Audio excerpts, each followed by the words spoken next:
और आगे बता दिया महाराज फलाहार से महाराज क्या होता है, किसान है और सवेर से लेकर के सुबह तक महाराज लगे रहते हैं, तो महाराज कैसे काम चलेगा।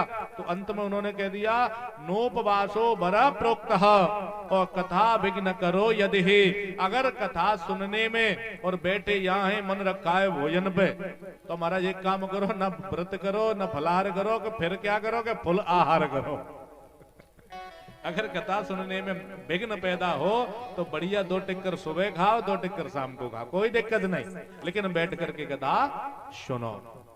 ठीक है, तो भजन करने का कोई नियम नहीं, कोई बंधन नहीं महाराज, भाव से करो बस, कि भाव को भाव अनख आलस हो और नाम जपत मंगल विष्णु। भाव को भावी अनख आलस हो, भाव को भावी अनख आलस हो, भाव को भाव अनख आलस हो, नाम जपत मऊ गल दिस दसे हो, नाम जपति मऊ गल दिस दसे। इस प्रकार महाराज जब सुंदर भाव आ गया कि कैसे भी करो भगवान का भजन करो, तो उसी प्रकार कि कैसे भी सुनो लेकिन कथा सुनो बस। इस प्रकार जब नारद जी सारा वृतांत बता ही रहे थे कि उसी समय कहीं से घूमते हुए योगीश्वर सुखदेव जी का पदार्पण हो गया। अब तो महाराज जैसे ही शौनकादिक ऋषियों ने सुना कि सुखदेव जी कि हाँ, तो शौनकादिक ऋषियों ने प्रश्न कर दिया कि प्रभु ये सुखदेव जी का धराधाम पर आगमन कैसे हुआ और सुखदेव जी का अवतार कैसे हुआ, तो महाराज ये सारा वृतांत हमको आप बताइए। दूसरी महाराज हमारा एक और प्रश्न है कि ये गोकर्ण जी ने ये कथा धुंधकारी के लिए कब कराई, सुखदेव जी ने राजा परीक्षित को ये कथा कब सुनाई और गोकर्ण ने ग्राम वासियों के लिए ये कथा कब कराई, ये सारी बात महाराज हमें बताओ। अब तो सुखदेव जी के अवतार का जैसे उन्होंने प्रश्न किया, तो आज महाराज जब वो आगे के वृतांत बता रहे हैं सूत जी महाराज को सुनो। एक बार क्या हुआ, जब सभी देवी देवता महाराज पहुंच गए गोविंद के पास, तो गोविंद ने उनको अवतार की बात कह दी और सबको महाराज लौटा दिया कि आप सब जाओ और जाकर के ब्रज में अवतार धारण करो और कुछ समय पश्चात में भी अवतार लेकर के आऊंगा। तो आज महाराज जैसे ही अवतार के लिए उन्होंने बात कह दी और इधर कुछ समय पश्चात महाराज मेरे गोविंद और सीधे पहुंच गए कहां, गोलोक धाम के लिए। अब गोलोक धाम जो है वो महाराज संपूर्ण लोकों से ऊपर है, जिसमें मेरी राधे रानी का निवास है। तो राधा रानी वहां पर रहती हैं और राधे के पास में एक सुख शावक है, अर्थात तोते का बच्चा, जिसके प्रति उनका बेहद लगाव है राधा का। राधे से जाकर के गोविंद ने कहा कि राधे चलो तैयारी करिए और हमको अवतार लेना है। अब अवतार के लिए जैसे ही उन्होंने कहा तो राधा ने कह दिया है कि स्वामी मैं अवतार तो ले लूंगी, लेकिन मेरे साथ ये तोते का बच्चा भी पृथ्वी पर जाएगा। बोले कि ये नहीं जा सकता, कि क्यों, कि बोले ये अवतारी नहीं है इसलिए। तो बोले इसको अवतारी बताओ, कैसे बनेगा अवतारी। तो उन्होंने कह दिया कि बोले बाबा कैलाश पर अमर कथा कहने के लिए जा रहे हैं, इसलिए इस बच्चे को तुम कैलाश पर पहुंचा दो। अब तो महाराज कैलाश पर सुखदेव जो हैं एक तोते के अंडे के रूप में कैलाश पर विराजमान, तो लेकिन महाराज कैलाश पर्वत पर भगवान भूत भावन हैं और मैया पार्वती विराजमान है। अब धीरे धीरे समय व्यतीत होता गया और एक दिन महाराज नारद जी का पदार्पण जो है और वो आ जाते हैं नारद जी कहां, कैलाश पर।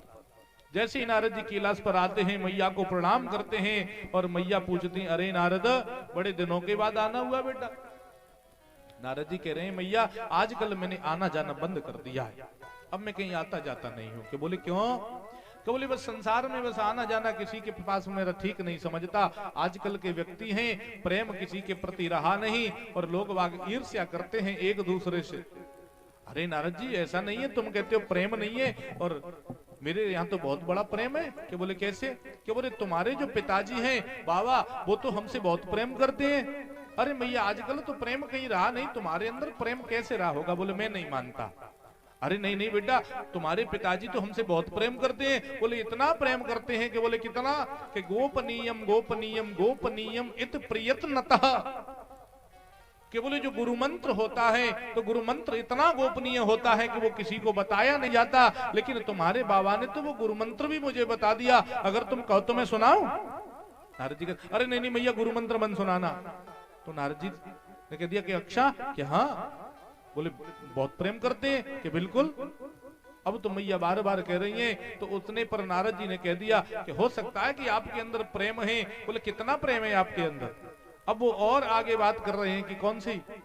मैया कह रही हैं कि इतना प्रेम है कि तुम्हारे पिताजी झांकी में जिसके दर्शन करें, अब झांकी में वो जिसके दर्शन करें तो महाराज झांकी का भी दर्शन और दूसरे दिन प्रातः काल मुझे बता देते हैं अपने इष्ट का। यक्षा कि हाँ। अब तो महाराज जैसे ही उन्होंने ये सारी बात बताई तो तुरंत महाराज वो कह रहे हैं कि हो सकता है लेकिन मैं नहीं मानता। बोले बेटा तुम कैसे मानोगे? अच्छा तो एक बात बताओ मैया, तो तुमको ये भी मालूम होगा कि क्या कि बाबा के गले में जो मुंडों की माला है वो किसके मुंड है?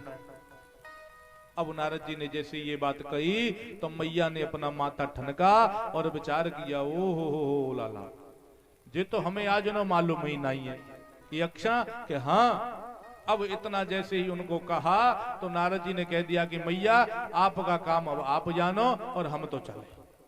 अब नारद जी महाराज जैसे ही वहां से पदार्पण कर गए और इधर नारद जी जैसे ही जा रहे हैं तो रास्ते में भोले बाबा आते हुए दिखाई दिए और भोले बाबा से नारद जी कह रहे हैं अरे बाबा, के बोले हाँ, के बोले जल्दी जाओ मैया ने बुलाया है। अब तो महाराज नारद जी निकल गए और भोले बाबा ने मन में विचार किया कि हाँ आज तो पक्का है, आज तुम घर पे पधारे हो तो मैया ने जरूर बुलाया होगा।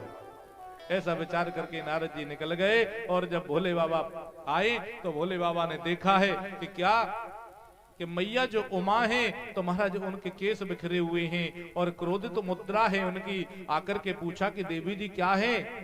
बोले कि हम बात नहीं करते आपसे। बोले क्यों नहीं करते? बोले कि हम बात नहीं करते आपसे, आप कपटी हो। बोले कपटी और हम?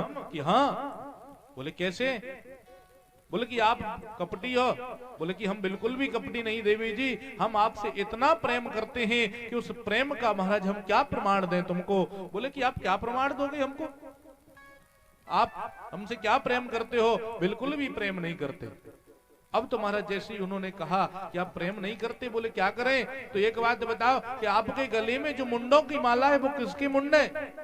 मैया ने जैसे ही पूछा तो भगवान ने कह दिया अरे देवी, यही तो हमारे प्रेम का प्रमाण है कि हम तुमसे कितना प्रेम करते हैं। तुमने जब जब शरीर धारण किया और उस शरीर का स्वरूप हमको याद बना रहे तो हम उस मुंड को अपनी माला में पिरो लेते हैं। इतना प्रेम है हमारा तुम्हारे प्रति। यक्षा कि हाँ। तो आज महाराज जैसे ही इस प्रकार मैया ने सुना तो उन्होंने कह दिया कि मैं इतनी बार और आप एक भी बार नहीं। यक्षा कि हाँ। अब इतने पर महाराज जैसे ही उन्होंने ये सब बात की तो उसके पश्चात भोले बाबा से मैया ने पूछा ऐसा क्यों? तो भोले बाबा ने कह दिया मैंने अमर कथा सुनी है।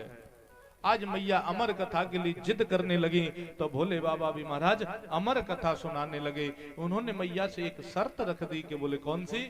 कि जब मैं अमर कथा कहूंगा तो मेरी कथा कहने का सिद्धांत कुछ और है कि क्या कि मैं नेत्र बंद करके कथा करता हूं और सामने वाला व्यक्ति कथा सुन रहा है कि नहीं सुन रहा मुझे मालूम कैसे होगा, इसलिए तुमको हुंकारा देना पड़ेगा।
श्री राधे।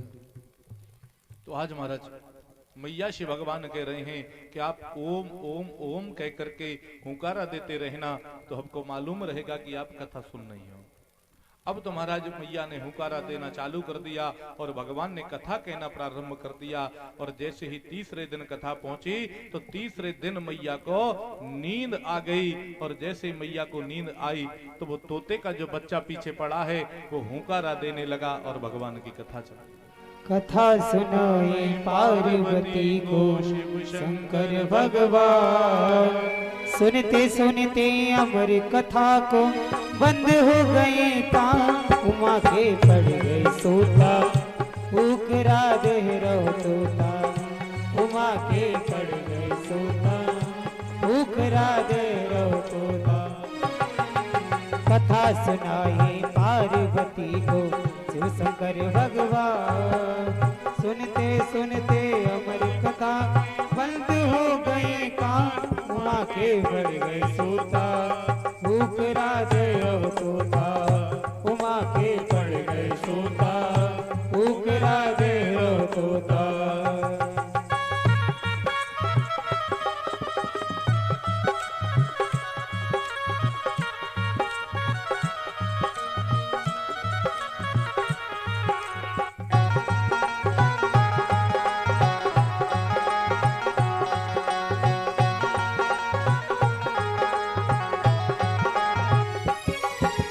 शिव शंकर ने गौरा को अमर कथा ही सुनाई। शिव शंकर ने गौरा को अमर कथा सुनाई। पेड़ पे बैठो तोता तेरा आवाज लगाई। पेड़ पे बैठो तोता आवाज लगाई। सुनते अमर कथा को बंद हो गई। उमा के पड़ गए सोता, उकरा दे रहो तोता। उमा के पड़ गए सोता, उकरा दे रहो तोता। कथा सुनाई पार्वती को शिव शंकर भगवान, सुनते सुमनते अमर कथा बंद हो गए कान। उमा के पड़ गए सोता, उकरा दे रहो तोता। उमा के पड़ गए सोता, उकरा दे रहो तोता। बोले हनुमान जी महाराज की जय हो। बोले उमापति महादेव की जय हो। इस प्रकार महाराज जैसे भूत बावन भगवान हैं और वो अमर कथा सुना रहे थे और जैसे ही 7वें दिन उन्होंने कथा का जयकारा लगाया, जय श्री कृष्ण। अब जैसे ही जयकारा लगा तो मैया की निद्रा खुल गई। क्या बोले कि प्रभु उद्धव ने क्या कहा? अब तो महाराज जैसे उद्धव के बारे में प्रश्न किया तो भगवान कह रहे हैं कि उद्धव ये तो मैं तीसरे दिन का प्रसंग है और आज पूरी कथा हो गई और आप उद्धव पर अभी तो कथा कौन सुन रहा था? बोले महाराज क्या बताऊं, आपकी कथा ऐसी अच्छी लगी कि मुझे तो नींद आ गई।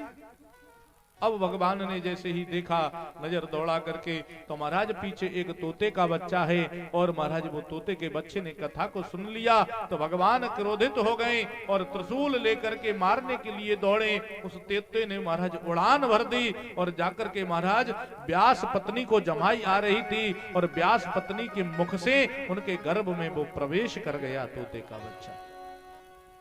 इधर महाराज जैसे ही मेरे गोविंद दौड़ते हुए पहुंचे और दरवाजे पर खड़े हैं और सामने से व्यास जी महाराज आए तो व्यास जी ने दंडवत प्रणाम किया कि सेवक सदन स्वामी आगमनु और मंगल करत अमंगल दभनु। व्यास जी प्रार्थना कर रहे हैं कि प्रभु सेवक के घर में अगर स्वामी का आगमन हो जाए तो उसका तो अमंगल कोई करता नहीं, हमेशा मंगल होता है। लेकिन महाराज भूत भावन है, वो कह रहे हैं अरे व्यास ये क्या मंगल अमंगल की बात कर रहा है, तेरे घर में मेरा चोर है उसको निकाल। बोले कि महाराज आपका चोर और मेरे घर में? बोले महाराज नहीं हो सकता, ऐसा कौन सा चोर है और आपकी क्या चोरी करके लाया प्रभु? बोले कि उसने अमर कथा की चोरी की है, पीछे से बैठ करके कथा को सुना इसलिए वो चोर है। अब तो महाराज जैसे ही चोर कहा और अमर कथा कह दी तो भूत भावन से मेरे व्यास जी कह रहे हैं कि प्रभु आप तो वास्तव में ही भोले बाबा हो। एक बात बताओ गोविंद, अगर जिसने अमर कथा को सुन लिया हो तो आप फिर उसको मार सकते हो क्या? आज महाराज भोले बाबा को जैसे ही ध्यान आया तो सुंदर सा आशीर्वाद देख करके और लौट करके कैलाश को चले गए। इधर महाराज 12 वर्ष हो गए लेकिन सुखदेव का जन्म नहीं हुआ। तो 12 वर्ष के बाद जो व्यास जी हैं वो कहते हैं कि पुत्र बाहर आ जाओ, लेकिन वो बाहर नहीं निकलते। गर्भ से आवाज दे रहे हैं कि जब तक भगवान विष्णु आकर के नहीं कहेंगे कि सुखदेव तुम्हारी माया मुझे नहीं लगेगी तो मैं पृथ्वी पर नहीं आ सकता। तब महाराज भगवान विष्णु और आए, आकर के उन्होंने गर्भ से और सुखदेव को आवाज लगाई कि बेटा बाहर आ जाओ, तुम्हारी माँ को कष्ट होता होगा। लेकिन सुखदेव ने कह दिया कि अगर मैं बाहर आ गया तो तुम्हारी माया लग जाएगी, इसलिए मैं नहीं आ सकता। तो भगवान विष्णु ने आशीर्वाद दे दिया कि अरे भक्त बाहर निकल के आ और मेरी माया का प्रभाव तुझ पर नहीं पड़ेगा। महाराज ये पहला भक्त है ऐसा, नहीं तो महाराज कोई जीव ऐसा नहीं है कि भूमि परत भा डाभर पानी जिम जीव है माया लपटाना। भूमि परत भा डाभर पानी, भूमि परत भा डाभर पानी जिम जीव है माया लपटानी, जिम जीव है माया मोहनी सा जग सोवने हारा, मोहनी सा जग सोवने हारा, देखे सुपने अनेक प्रकारा, देखे सुपने अनेक प्रकारा। तो आज महाराज सुखदेव जी का जब जन्म हुआ तो महाराज जन्म होते ही वो जंगल की ओर दौड़ गए और इधर व्यास जी महाराज पीछे दौड़ते दौड़ते जा रहे हैं कि हे पुत्र पुकार रहे हैं। लेकिन वृक्षों के माध्यम से आवाज आई और कहा है, हे व्यास जी महाराज आप किसको पुत्र पुकार रहे हो? ये तो कभी आपका पिता बना होगा, कभी आप इसके पुत्र बने होंगे। ये तो महाराज इस प्रकार व्यास जी की जब समझ में वो बात आ गई और लौट करके चले आए। इस प्रकार सुखदेव भगवान का धराधाम पर आगमन हुआ। बोलिए सुखदेव भगवान की जय हो। अहो महाराज जो उनका प्रश्न था कि सुखदेव जी ने कथा परीक्षित को कब सुनाई कि शुकेनोक्तम कदा राज्ञी गोकर्णेन कदा पुनः और सुरर्षये कदा ब्राह्मे शन्य में संशय त्विमम्।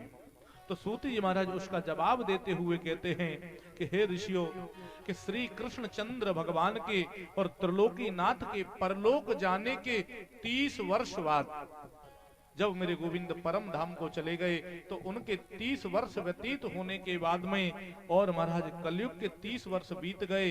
तब भादों के शुक्ल पक्ष की नवमी को और सुखदेव जी ने ये कथा राजा परीक्षित को सुनाई और राजा परीक्षित के 200 वर्ष बाद ये कथा आषाढ़ के शुक्ल पक्ष में और गोकर्ण जी ने कथा का आरंभ किया था महाराज। तो पहले आषाढ़ में किया और उसके 1 महीने के बाद और फिर से गोकर्ण जी ने कथा की वो ग्राम वासियों के लिए। उसके पश्चात कलयुग के 30 वर्ष फिर और निकल गए तो महाराज फिर सनकादिकों ने ये कथा नारद जी को सुनाई जो भक्ति ज्ञान वैराग्य के कष्ट की निवृत्ति हुई। महाराज ये जो कुछ भी आपने पूछा वो सारा वृतांत मैंने तुम्हें बता दिया। ये सारी बात शौनकादिक ऋषियों को और सूत जी महाराज सुना रहे थे। महाराज ये भागवत की जो कथा है ये संसार के समस्त रोगों को नाश करने वाली है। महाराज इस प्रकार महाराज भागवत जी का महात्म्य जो है तो महात्म्य पूर्ण होता है। और महात्म्य क्या होता है? किसी व्यक्ति के महत्व को बताना कि एक व्यक्ति अपने मुख से अपनी प्रशंसा नहीं कर सकता, कोई दूसरा व्यक्ति दूसरे व्यक्ति की जब प्रशंसा करता है कि फलाना वैद्य अच्छा है उसके पास दवा कराओ तो वो ठीक है। तो उसी प्रकार ये महात्मा की कथा है कि भागवत के सुनने से क्या होता है कि बोले कष्ट की निवृत्ति, भक्ति ज्ञान वैराग्य के कष्ट की निवृत्ति हो गई। बोले प्रेत योनि में कोई पापात्मा जीव है, उसका कष्ट निवृत्त हो गया। तो ये धुंधकारी का उदाहरण पेश किया। तो ये सब क्या है कि महाराज इनकी वजह से ऐसे ऐसे प्रेतात्मा और इनका भी अगर कष्ट दूर हो सकता है तो हम और आप लोग क्या है। तो ये महात्मा पूर्ण होने के बाद में और भागवत जी का जो प्रथम स्कंद है, तो प्रथम स्कंद के प्रथम अध्याय का जो प्रथम श्लोक है, उस प्रथम श्लोक में महाराज किसकी वंदना की है, विचार करिए। देखिए शिव पुराण अगर अपन उठा के देखें तो महाराज शिव जी की वंदना की है कि शिव जी से ही सृष्टि है और शिव जी ही सब कुछ है महाराज। गणेश पुराण अगर आ जाए तो महाराज गणेश जी ही सब कुछ हैं और गणेश जी की वंदना है। दुर्गा सप्तशती अगर ले ली जाए तो महाराज देवी ही सब कुछ हैं। देवी पुराण में देवी की महिमा है महाराज। रामचरितमानस है तो उसमें राम की महिमा है। अन्य जितने भी ग्रंथ हैं तो महाराज उसमें सबकी उसी प्रकार से महिमा। लेकिन एक पहला ग्रंथ ऐसा है कि महाराज प्रथम श्लोक में किसी की वंदना नहीं की गई। संपूर्ण धर्म शास्त्रों का सार, संपूर्ण पुराणों का सार और वेदों का सार है। तो देखो किसकी वंदना की है इसमें महाराज कि जन्मांद्यस्य यतोऽन्वयादितरतः शार्तेष्वभिज्ञस्वराट् तीने ब्रह्म हृदया आदि कवये मुह्यन्ति यत शूरयः तेजो वारि मृदां यथा विनिमयो यत्र त्रिसर्गो अमृषा धाम्ना स्वेन सदा निरस्तकुहकं सत्यं परं धीमहि। महाराज किसकी वंदना, न शिव की वंदना, न दुर्गा की वंदना, न कृष्ण की वंदना, न राम की वंदना, किसी की भी वंदना नहीं की गई। तो बोले किसकी है कि सत्यम परम धीमहि, परम सत्य की वंदना की गई कि सत्यम शिवम सुंदरम, कि जो सत्य है वही शिव है और जो शिव है वही सुंदर है। महाराज परम सत्य की वंदना कि धर्म न दूसर सत्य समाना आगम निगम पुराण बखाना। धर्म न दूसरे सत्य समाना, धर्म न दूसर सत्य समाना, धर्म न दूसर सत्य समाना, धर्म न दूसर सत्य समाना आगम निगम पुराण बखाना, आगम निगम पुराण बखाना। तो महाराज परम सत्य की वंदना की गई। केवल सत्य के समान दूसरा कोई धर्म नहीं। जीवन में और कुछ मत अपनाओ, सिर्फ एक सत्य के मार्ग पर चलो, बोले कि आपका कल्याण हो जाएगा। परम सत्य की वंदना की गई महाराज। उसके बाद में महाराज और भी आगे वृतांत बताया कि महाराज ये जो गोविंद है, तो गोविंद का महाराज धराधाम पर जो अवतार है वो अवतार कितने हुए और कैसे हुए। तो महाराज धराधाम पर मेरे गोविंद का अवतार कब होता है कि परित्राणाय साधूनां विनाशाय च दुष्कृतां धर्म संस्थापनार्थाय संभवामि युगे युगे। जब महाराज पृथ्वी पर जब जब होए धर्म की हानि और बाढ़े असुर अधम अभिमानी, जब जब होए धर्म की हानि, जब जब होए धर्म की हानि बाड़े असुरे अधम अभिमानी, तब तब धरी प्रभु विविध शरीरा हर ही कृपा निधि सजन पीरा। सिया राम जय जय राम, सिया राम जय जय राम। तो आज महाराज परित्राणाय साधु नाम कि साधुओं पर कृपा करने के लिए कि विप्र धैन सुर संत हित और लीन मनुज अवतार। महाराज जब गौ पर, संतों पर, कन्याओं पर, विप्रों पर जब अत्याचार बढ़ जाता है तब मेरे गोविंद मानव शरीर लेकर के और धराधाम पर अवतार धारण करते हैं। बोले किसके लिए? कि अधर्म को नष्ट करने के बाद और धर्म की स्थापना करने के लिए, धर्म संस्थापनार्थाय संभवामि युगे युगे, हर युग में मेरे गोविंद आते हैं महाराज, जब दुष्ट बढ़ जाते हैं। और मेरे गोविंद के जो वास्तव में जो अवतार हैं वो मात्र 24 अवतार हैं महाराज। और 24 अवतारों की जो गणना है कि सर्वप्रथम पहला अवतार उन्होंने लिया सनकादिकों के रूप में, जिसमें ब्रह्मचर्य का पालन किया। सनक, सनंदन, सनातन और सनत कुमार चारों भाई हैं, इनको हम सनकादिक कहते हैं महाराज। दूसरा अवतार हुआ बरह अवतार, जिसमें उन्होंने पाताल से लाकर के पृथ्वी को जल के ऊपर और स्थापन कर दिया महाराज। तीसरा अवतार हुआ नारद जी के रूप में, जिसमें परोपकार और भक्ति का प्रचार किया नारद जी ने। चौथा अवतार मेरे गोविंद का हुआ, जिसमें महाराज धर्म की कला नामक स्त्री के उदर से नर नारायण के रूप में महाराज अवतार हुआ, जिसमें सहस्त्र कवची दैत्य को परास्त किया और स्वर्ग के लिए उर्वशी आदि अप्सराओं को प्रकट किया।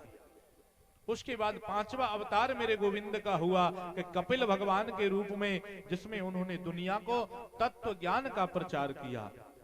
उसके बाद में छठवां अवतार हुआ दत्तात्रेय के रूप में, जिसमें परमहंस विरक्ति का प्रचार किया।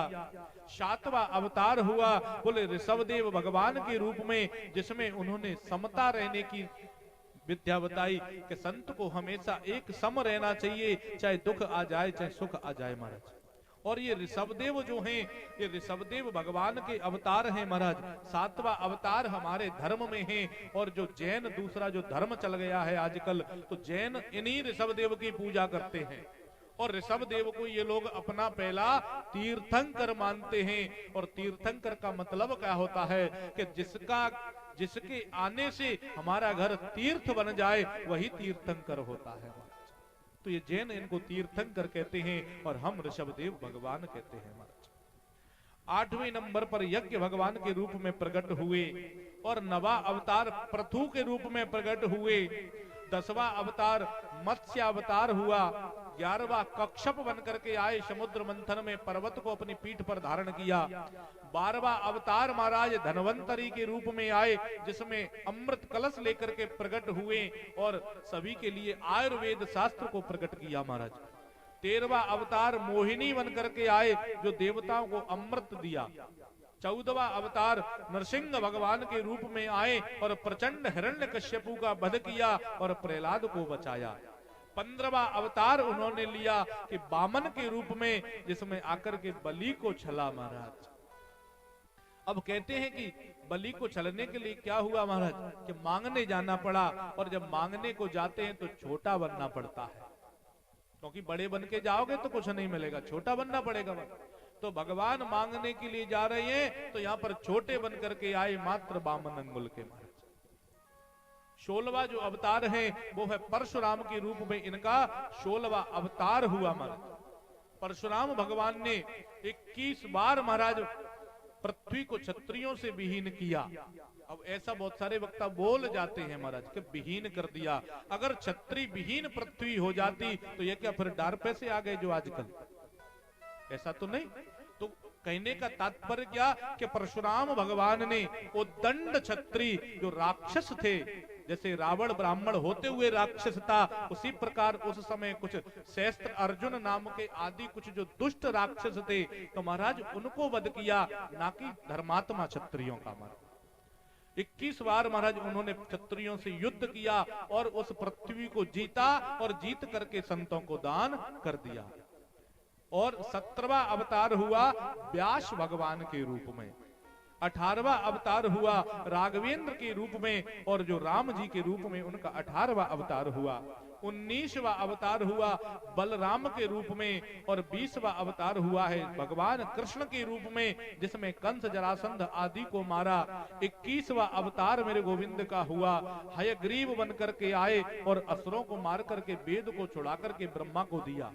22वां अवतार मेरे गोविंद का हुआ कि हंस रूप में आए और आकर के ब्रह्मा की शंका का समाधान किया और सनकादिकों को उत्तर दिया।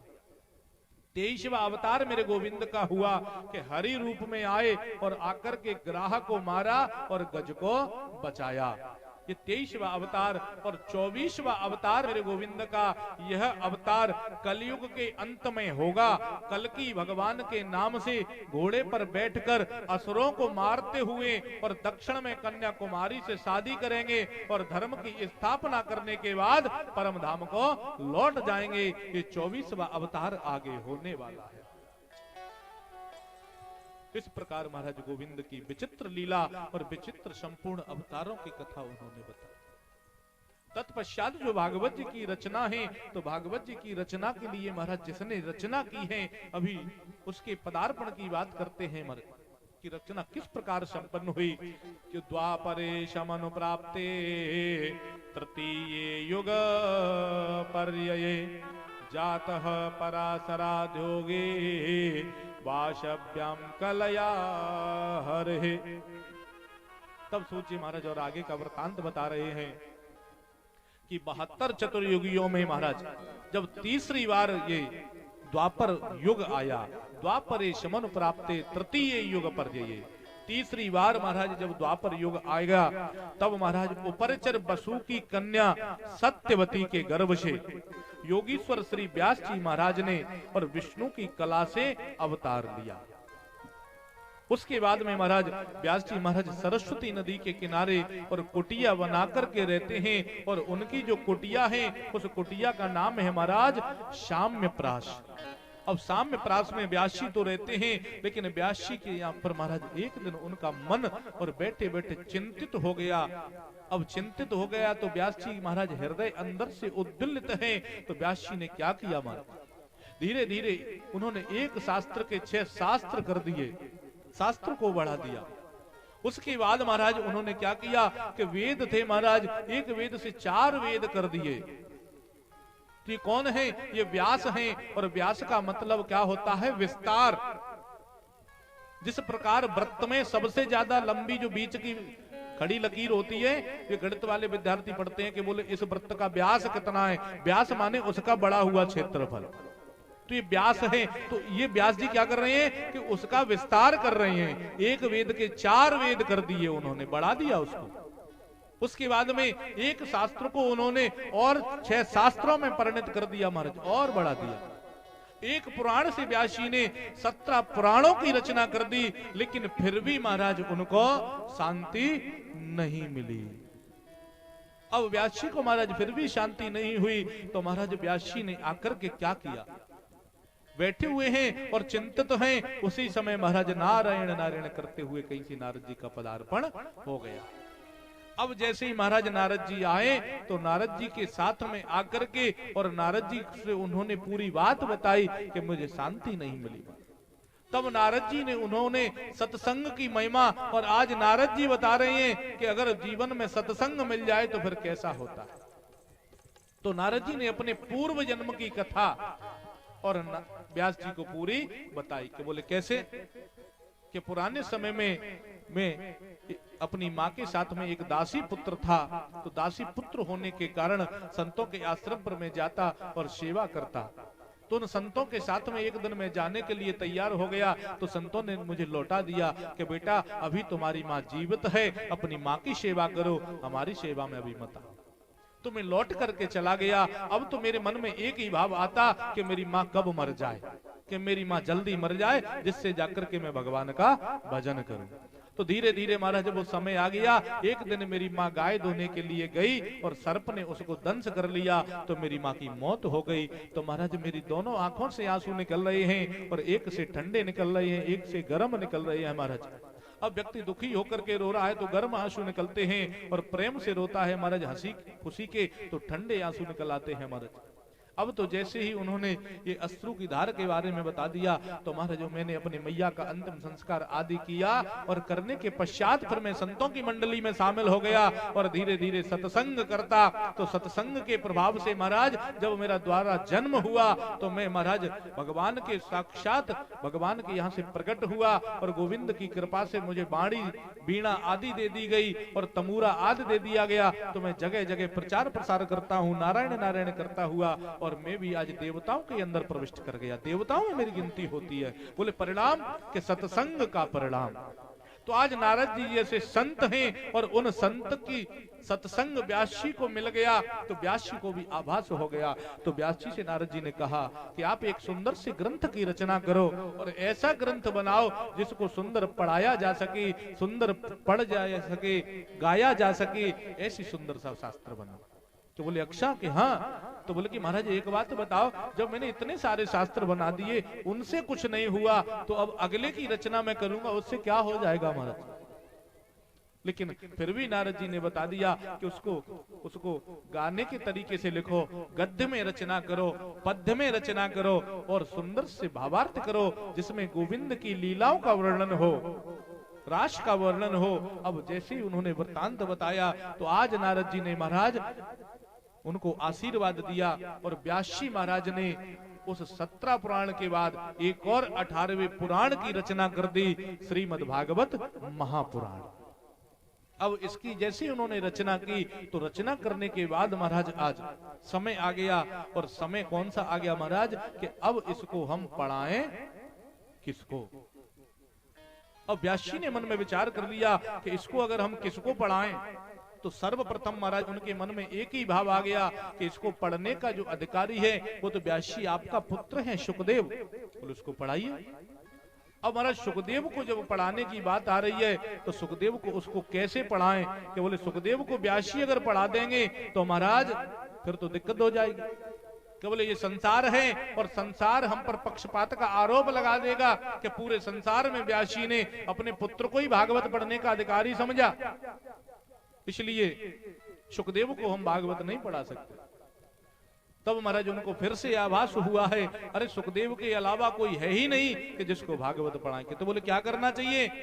तब तक महाराज अब सुखदेव जंगल में विराजमान हैं। अब उस जंगल में सुखदेव को बुला करके कौन लाए। तो आज महाराज व्यास जी ने क्या किया, दो शिष्यों को भेज दिया और दोनों शिष्य गए और जाकर के महाराज उन्होंने वन में जाकर के और सुंदर से श्लोकों का गान किया कि वरहा पीडम नटवर बपहो कर्णयो कर्णिकारम बिभ्रतवास कनक कपिशम वैजयंती चमाला बंद्रान वेणो अधर सुदया पूरयन गोप वृंदे के वृंदा किम शुपद रमण।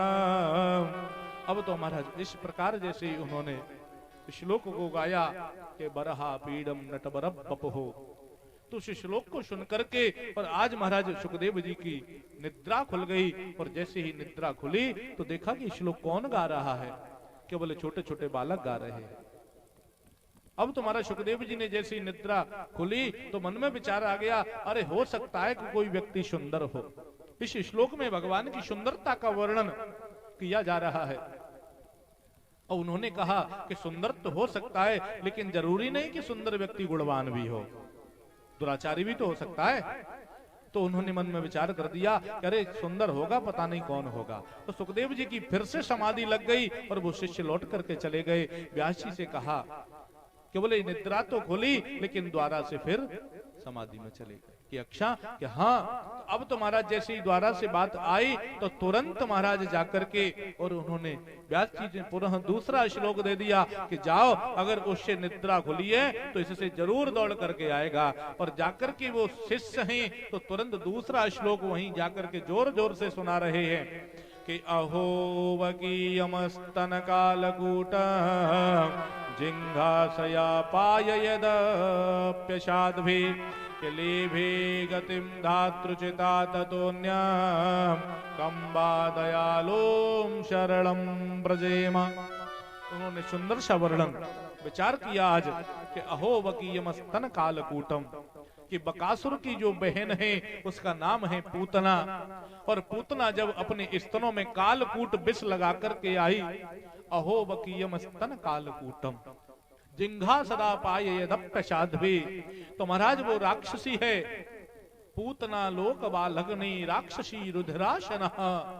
पूतना कैसी है, बालकों की हत्यारी है, कुल से राक्षसी है, रुधिर माने खून पीती है। लेकिन मेरा गोविंद कितना दयालु है कि कंबा दयालुम शरणम ब्रजेम।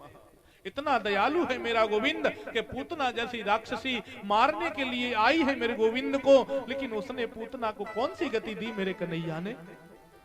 जो गति मैया यशोदा और मैया देवकी को महाराज कितने वर्षों के बाद मिली, और वो गति पूतना को आज प्रदान कर दी। क्यों?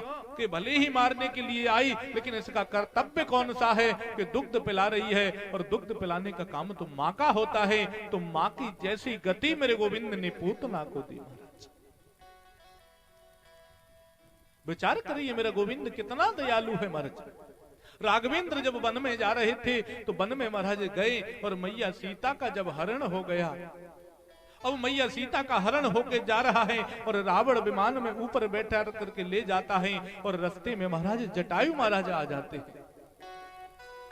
अब जैसे ही जटायु आए तो जटायु ने आकर के रावण से युद्ध चालू कर दिया। अब जटायु से युद्ध रावण का हो रहा है, और महाराज जटायु जानते हैं कि ये त्रिलोक विजेता है, मैं इसे जीत नहीं सकता। तो मैं इंसानों की बात क्या करूं महाराज, हमारे भारतवर्ष के तो पशु पक्षी जीव जंतु भी धर्मात्मा होते हैं। उन्होंने मैया सीता का हरण होते देखा, तो एक अबला को रोते देखा, तो महाराज जटायु युद्ध के लिए आ गए, और रावण से भयंकर युद्ध हुआ, उनके पर कट गए, लेकिन फिर भी युद्ध कर रहे हैं।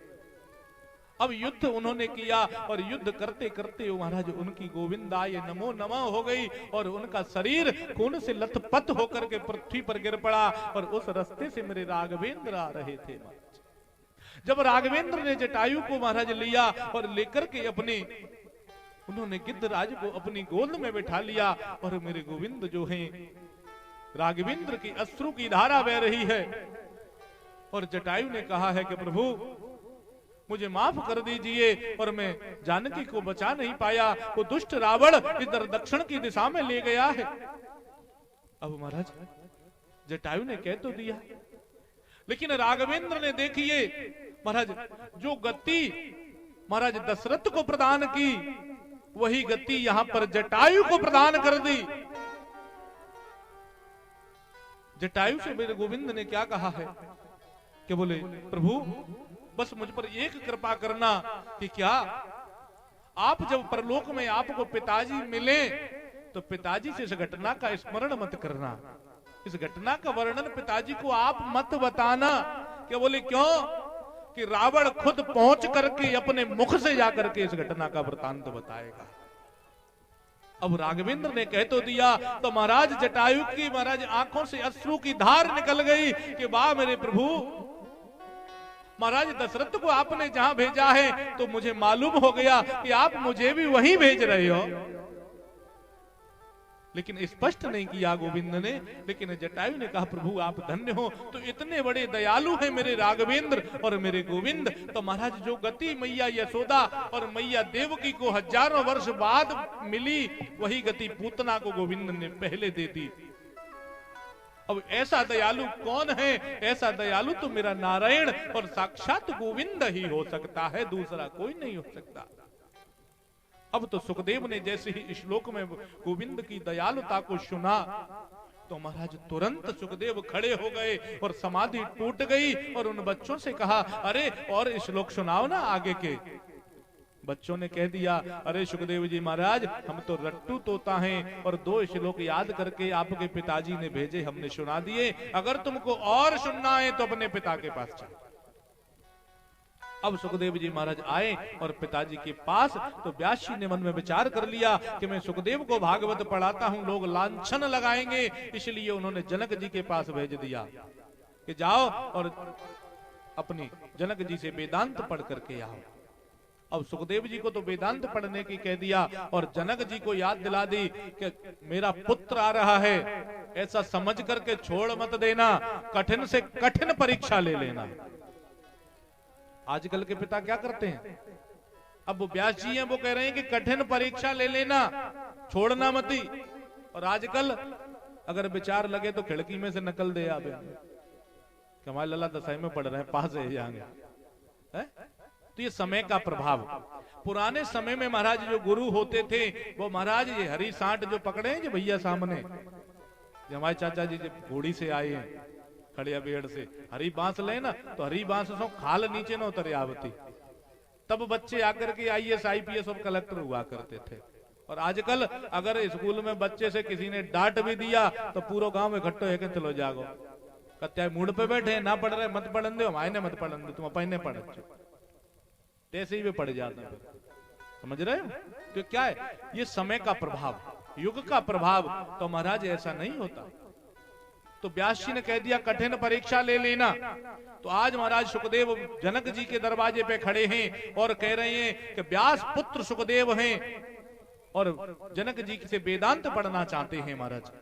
अब तो जब वेदांत की बात आई तो जनक जी ने कह दिया कि खड़े रहने दो, 3 दिन बाद मिलेंगे। तो आज महाराज वो दरवाजे पे खड़े हैं। पहला दिन हो गया लेकिन क्रोध नहीं आया, दूसरा दिन हो गया क्रोध नहीं आया, लेकिन सुखदेव जी जैसे पहले दिन थे वैसे ही चेहरे पे मुस्कुरा रहे हैं और दरवाजे पे बड़े भाव से खड़े हैं। दूसरा दिन हो गया, 3 दिन बाद कहा है, पूछा देख करके आओ। जब महाराज तुरंत द्वारपाल देख करके फिर से आए कि बोले महाराज पहले जैसा था वैसा ही है, तो और कह दो 3 दिन और लगेंगे कि अच्छा के हाँ। तो महाराज 5 दिन व्यतीत हो गए लेकिन सुखदेव के चेहरे पर एक भी खिन्नता नहीं दिखाई। पहले दिन जैसा चेहरा था प्रफुल्लित मुस्कुराते हुए वैसा ही चेहरा आज है कि बोले अच्छा कि हाँ। तो व्यास जी ने महाराज ढिंढोरा पिटवा दिया कि व्यास नंदन सुखदेव ने क्रोध को जीत लिया है। महाराज 5 दिन इंतजार किया लेकिन फिर भी कुछ नहीं कहा। और हम और आप 10 मिनट में कोई लेट हो जाए, अरे कितनी देर हो गई तब से 1 घंटा से क्या इंतजार कर रहे हैं। तो सुखदेव ने महाराज क्रोध को जीता। उसके बाद में जब अंदर गए तो राजमहल में विभिन्न नव युवतियां और राजकुमारियों को छोड़ दिया कि जाओ सुखदेव से आलिंगन करो। अब तो महाराज सभी राजकुमारियां आदि युवतियां हैं, दास दासियां हैं, वो सुखदेव को कोई चुम्बन कर रही हैं, कोई आलिंगन कर रही हैं महाराज, लेकिन सुखदेव पर काम का कोई असर नहीं होता है। तो व्यास जी ने, वो जनक जी ने फिर से ढिंढोरा पिटवा दिया कि व्यास नंदन सुखदेव ने काम को भी जीत लिया है। अब इस प्रकार उनकी परीक्षा हो गई। तो सुखदेव जी ने काम और क्रोध को जीता। उसके बाद लौट करके आए तो व्यास जी ने महाराज सुखदेव को तत्पश्चात भागवत का अध्ययन कराया। इस प्रकार भागवत जी का अध्ययन और सुखदेव को करा दिया। उसके बाद में महाराज जो व्यास जी ने भागवत की जो रचना की है, तो भागवत की रचना उन्होंने कहां से प्रारंभ की कि भागवत को सुनाने के लिए जो अधिकारी वक्ता है सुखदेव, तो महाराज उनका तो जन्म हो गया, सुखदेव का अवतार भी हो गया और भागवत उन्होंने पढ़ भी ली। अब भागवत सुनाए किसको? अब भागवत सुनने वाला जो है महाराज मुख्य जो उनका श्रोता परीक्षित, उसका अभी जन्म नहीं हुआ। तो महाराज व्यास जी ने सर्वप्रथम भागवत की रचना प्रारंभ की। तो सर्वप्रथम उन्होंने समय को चुना और वो समय है महाराज कौन सा? महाभारत काल।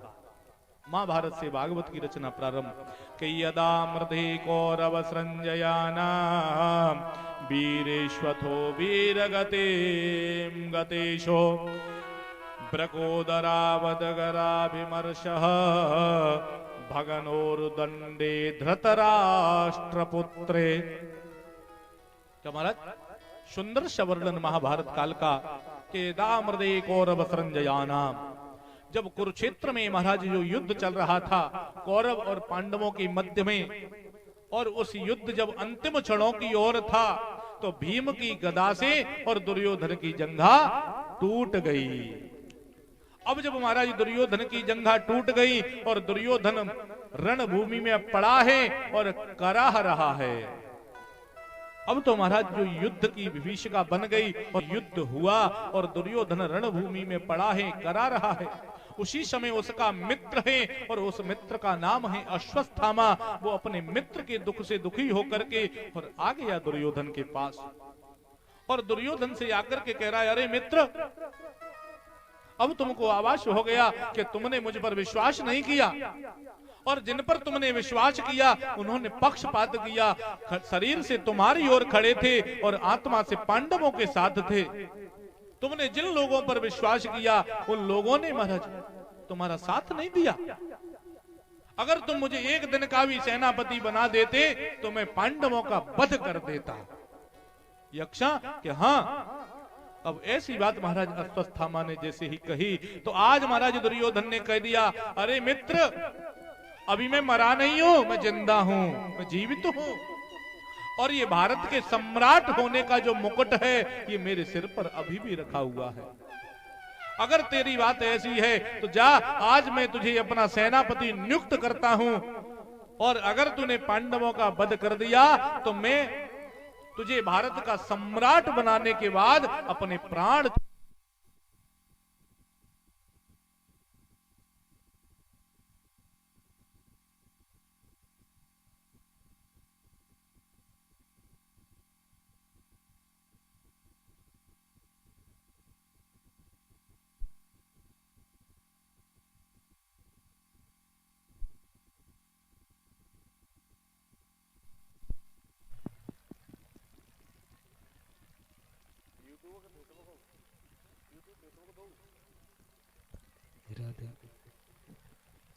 श्री राधे। बोले हनुमान जी महाराज की जय। तो आज महाराज जो दुर्योधन है, तो दुर्योधन मृत्यु भूमि में और वहां पर करा रहा है, और अश्वत्थामा से क्या कहा कि मेरे सिर पर जो भारत के सम्राट होने का ताज आज भी रखा है। इस प्रकार महाराज उसने अश्वत्थामा को आश्वासन दे दिया, और अश्वत्थामा महाराज आज जा रहा है। अब अश्वत्थामा जब जाता है तो जाकर के महाराज कहां पहुंचता है वो अश्वत्थामा, कि द्रौपदी के शिविर में महाराज उसने विचार किया कि आज ये पांडव विजय श्री को प्राप्त हुए हैं, तो ये द्रौपदी के शिविर में होंगे। और जाकर के उसने द्रौपदी के शिविर में जैसे ही प्रवेश किया तो तुरंत महाराज उसने देखा कि 5 छोटे बच्चे पड़े हुए हैं, और महाराज उसने सोचा कि ये पांडव विराजमान हैं। लेकिन पांडव तो वहां जब होते कि क्यों हमें चिंता नहीं अपनी, उन्हें चिंता हमारी है, और हमारे रक्षक तो सुदर्शन चक्रधारी हैं। अब तो जैसे ही उन्होंने विचार किया तो महाराज जिनके रक्षक साक्षात मुरली वाला हो, उनका कौन क्या बिगाड़ सकता है। महाराज अश्वत्थामा आया, और आकर के महाराज उसने द्रौपदी के 5 बालकों को मार दिया, और मार करके महाराज उन छोटे छोटे बच्चों के सिरों को लिया और अपनी झोली में डाल करके और ले जा करके महाराज उसने दुर्योधन के पास पहुंच गया।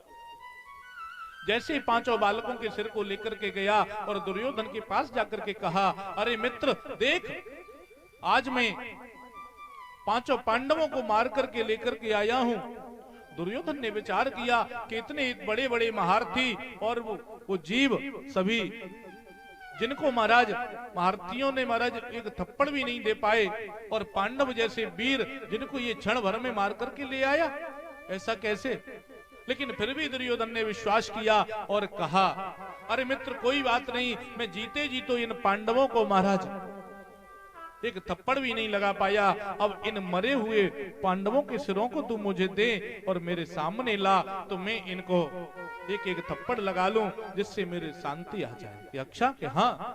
तो उसने झोली ला करके उसके सामने डाल दिया, और जैसे ही झोली सामने लाई तो उसने अपनी मणि के प्रकाश में और छोटे बच्चों को जैसे ही देखा तो महाराज दुर्योधन अंदर से दुखी हो गया।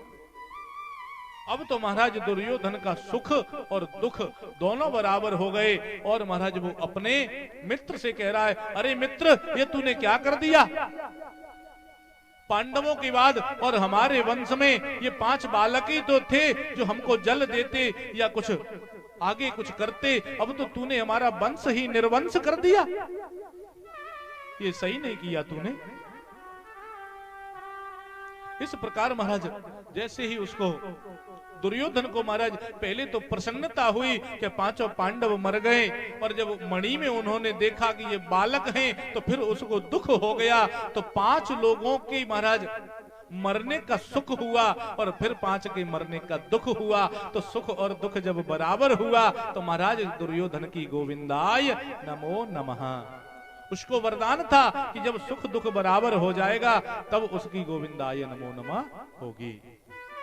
उसके पश्चात महाराज इधर द्रौपदी जैसे ही सुबह शिविर में प्रवेश किया तो उसने देखा कि सैया पर 5 जो पुत्र हैं उनको मृत देखा, और रक्त रंजित भूमि को देखा। महाराज सैया को खून से लथपथ देखा तो वो द्रवीभूत हो गई और करुण पुकार करने लगी।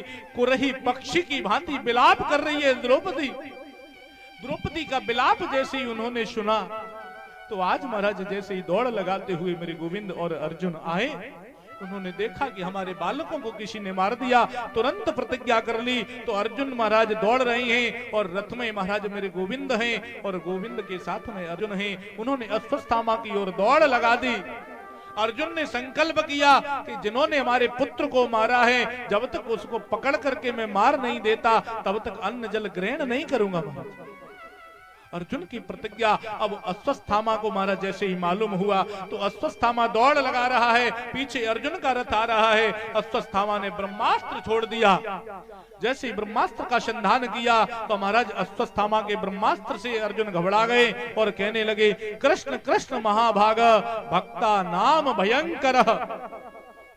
अब तो महाराज जैसे ही कृष्ण आए, कृष्ण के पास में अर्जुन, तो कृष्ण ने कह दिया अर्जुन से कि अर्जुन, विष की दवा विष और लोहे को लोहे से काटा जाता है, इसलिए ब्रह्मास्त्र को छोड़ दो। अर्जुन ने भी ब्रह्मास्त्र छोड़ दिया, अश्वत्थामा के ब्रह्मास्त्र को शांत कर दिया और अपने ब्रह्मास्त्र को वापस बुला लिया। उसके बाद में अश्वत्थामा को पकड़ लिया। अब अश्वत्थामा को पकड़ करके महाराज ले लिया और ले जाकर के महाराज बांधते हुए घसीटते हुए ले गए और ले जाकर के शिविर के मध्य में, और पांचों पांडव विराजमान, द्रौपदी विराजमान हैं उस स्थान पर। अब अश्वत्थामा को दंड देने की बात चल रही है, उसी स्थान पर महाराज द्रौपदी आदि विराजमान है। अर्जुन के बंधा हुआ अश्वत्थामा अर्जुन के पास है। अर्जुन धर्मराज से प्रश्न करते हैं कि भैया बताओ क्या करें। अब तो महाराज जैसे ही युधिष्ठिर से पूछा गया तो युधिष्ठिर ने एक ही बात कह दी कि अर्जुन, जो धर्म कहता हो, जो हमारा हस्तिनापुर का संविधान कहता हो, वो काम करो। धर्म के अनुसार दंड दो, हमसे कोई अधर्म ना हो जाए। ये युधिष्ठिर ने बोल दिया। और जैसे युधिष्ठिर ने बोला तो महाराज तुरंत भीम बोल पड़े, अरे अर्जुन क्या कह रही हो, ये बातों में क्यों लगे हो, जल्दी मार दो इसको। अगर तुमसे नहीं मरता हो तो मुझे दो, मैं मारूं इसको। अब तो जैसे ही भीम ने कह दिया तो तुरंत महाराज नकुल सहदेव भी बोल गए, अरे अर्जुन भैया, ये मझले भैया ठीक कह रही हैं, इसको जल्दी से मार दो। अब तो महाराज जैसे ही मारने की बात आई तो तुरंत महाराज मेरे जो गोविंद हैं और द्रौपदी की ओर विचार किया तो द्रौपदी को देखिए, जिसके 5 पुत्र एक साथ मर जाएं, कितना कष्ट होगा उस मैया के हृदय में। आज विचार करिए उस कष्ट की महाराज। अगर हमारा एक पुत्र हमारे सामने चला जाए तो महाराज पूरा जीवन रो रो के कटता नहीं। और उस द्रौपदी के महाराज 5 पुत्र एक साथ मार दिए। लेकिन द्रौपदी क्या कह रही है अर्जुन से कि अर्जुन विचार कर रही है अपनी गुरु माता गौतमी के प्रति, ये गुरु पुत्र है और ऐसे गुरु द्रोणाचार्य जिन्होंने अपने पुत्र को जो विद्या नहीं सिखाई वो विद्या अर्जुन ने उन्होंने तुम्हें सिखाई। चलो मान लिया इसने अपराध तो कर दिया, लेकिन इस अपराध के कारण एक बात और विचार करो, तुम्हारी गुरु माता जो तुमने विधवा कर दी, गुरु माता के प्रति तुम्हारा कोई कर्तव्य नहीं।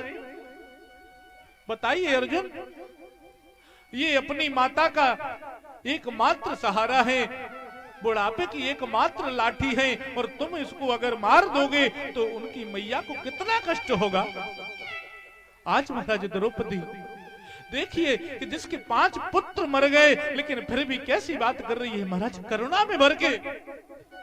लेकिन क्या कहती है कि इसको छोड़ दो। मुंचता मुंचता में सह और ब्राह्मणो नितराम गुरु।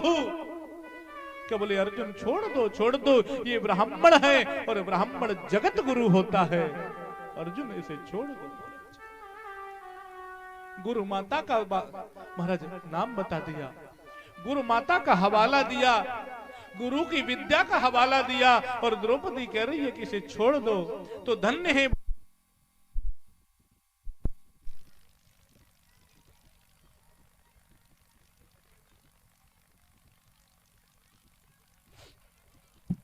कि धन्य है वो मां द्रौपदी कि जिसके 5 पुत्र मर गए और जिसने मारे उसको छोड़ने की बात कह रही है, इसे छोड़ दो महाराज। अब तो महाराज अर्जुन धर्म संकट में पड़ गए कि मैं क्या करूं। कोई कह रहा है मार दो, कोई कह रहा है छोड़ दो, मैं क्या करूं। अब तो महाराज अर्जुन के सामने धर्म संकट खड़ा हो गया और अर्जुन ने महाराज प्रश्न भरी नजर से और कन्हैया की ओर देखा कि गोविंद अब तुम ही बताओ कि मैं क्या करूं। जैसे ही मेरी गोविंद की ओर देखा तो गोविंद ने सुंदर सी बात कह दी कि क्या, कि ब्रह्म बंधुर्न हंतव्य आतताई वदारहण। सुंदर सी बात कही उन्होंने कि अर्जुन ब्रह्म बंधुर्न हंतव्य, ये ब्राह्मण है और ब्राह्मण को कभी मारा नहीं जाता। पूजिए विप्र सकल गुणी, पूजिए विप्र सकल गुणहीना, पूजिए विप्र सकल गुणहीना, शूद्र न गुणगण वेदु प्रवीणा, पूजिए विप्र सकल गुणहीना। आज महाराज जैसी उन्होंने बात बताई कि महाराज कि ये ब्राह्मण है कि विप्र बंधुर्न हंतव्य, मारा नहीं जाता, और आतताई वदारहण।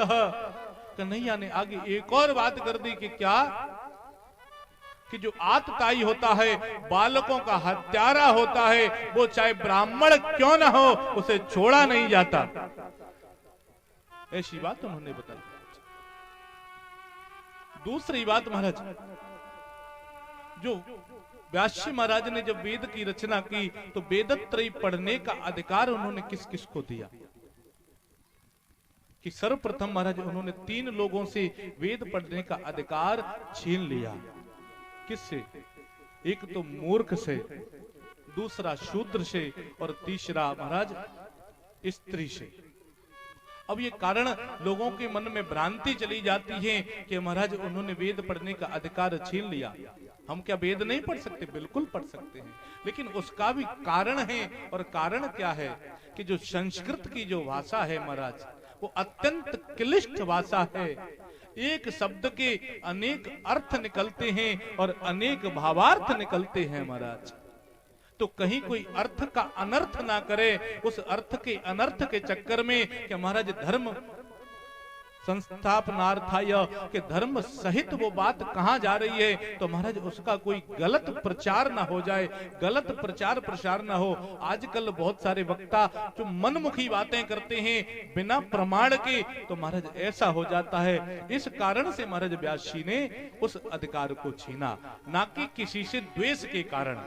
ये मन में भाव नहीं आना चाहिए कि हमारे अंदर द्वेष का कोई भाव नहीं है।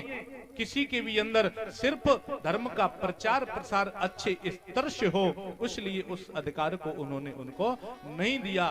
ब्राह्मण भी अगर मूर्ख है तो महाराज उसको भी अधिकार नहीं है।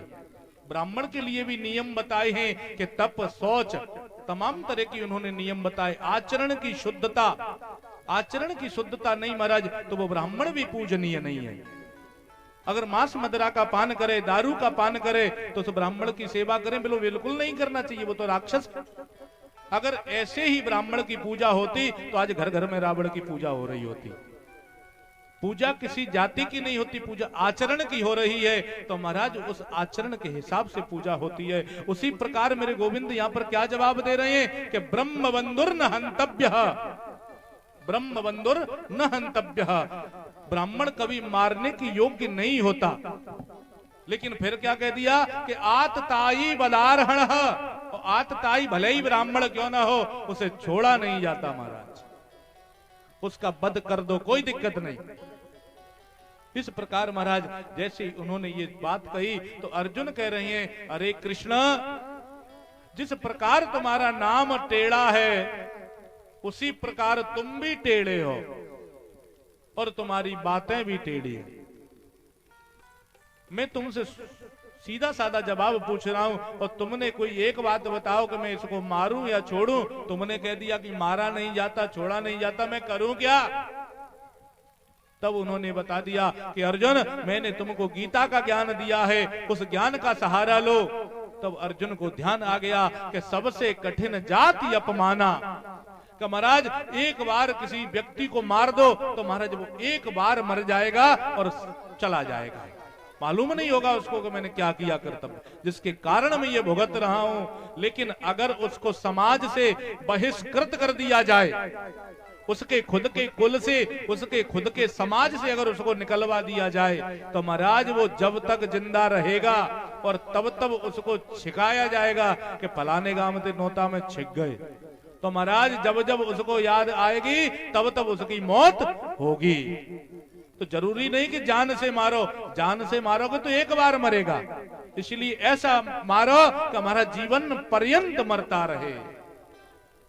तो वही काम आज अर्जुन ने कर दिया और अश्वत्थामा की मणि को निकाल लिया और बीच समाज के सामने और लात मार करके अश्वत्थामा को समाज से बहिष्कृत कर दिया। अश्वत्थामा को शुक्रगुजार होना चाहिए महाराज पांडवों का कि मैंने काम तो मरने के किए, लेकिन इन्होंने मुझे छोड़ दिया। लेकिन फिर भी उसने महाराज शुक्रगुजार तो हुआ नहीं और जाकर के एक बाण लेकर के महाराज उसने उत्तरा के गर्भ पर छोड़ दिया कि इन पांडवों ने मेरा अपमान कर दिया, अब मैं इनके वंश को निर्वंश कर दूंगा। ऐसा कहते हुए महाराज उसने उत्तरा के गर्भ पर बाण छोड़ दिया।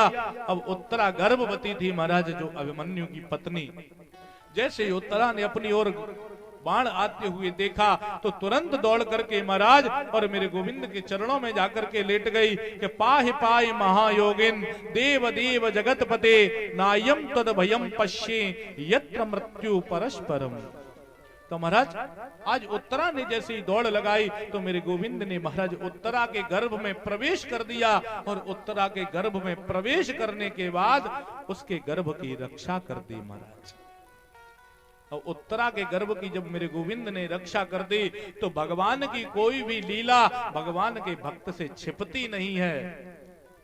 तो मैया कुंती समझ गई और मैया कुंती ने आज मेरे गोविंद को साष्टांग कर लिया और दंडवत करते हुए महाराज कह रही हैं कि प्रभु ये आपने सुंदर से मेरे वंश की रक्षा कर दी, हे गोविंद अब तो हमें क्षमा करो।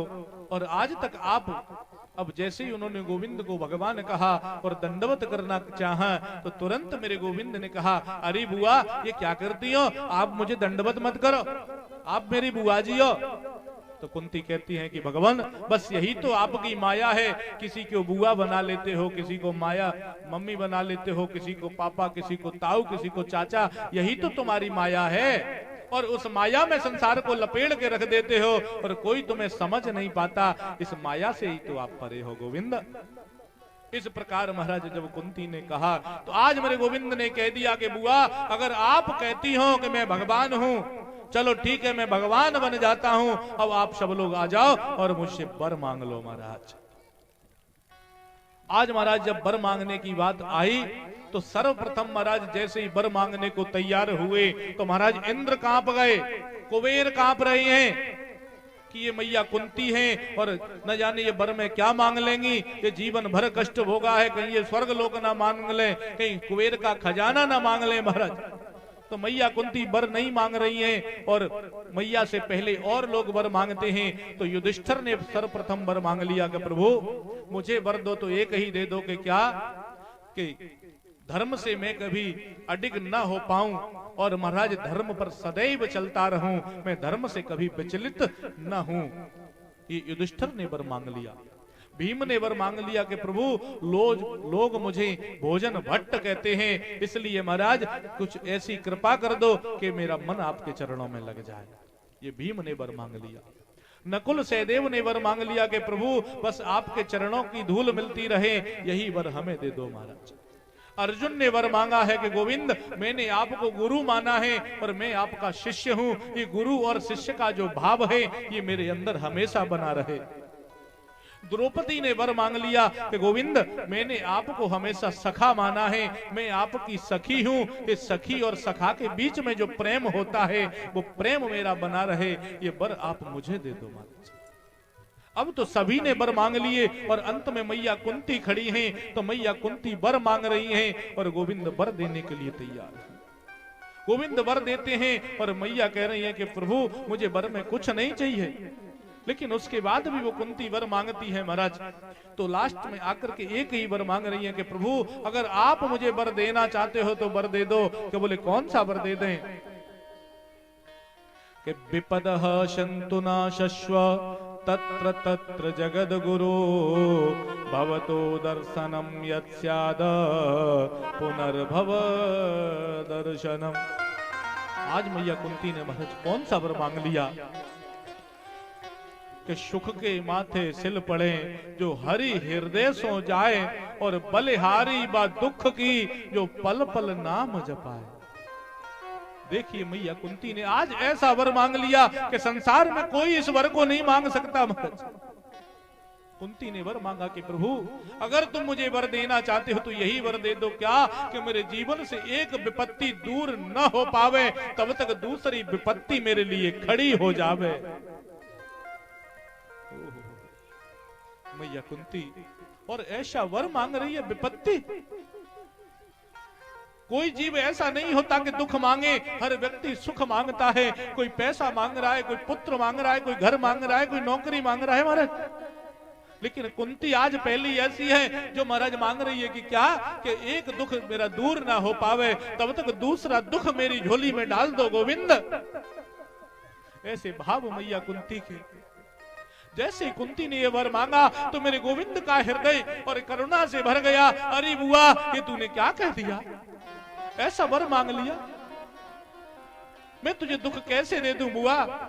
मेरे पास दुख है ही नहीं, मैं दुख दे कहां से दूं तुझे? ऐसे दुख को मैया कुंती ने मांगा।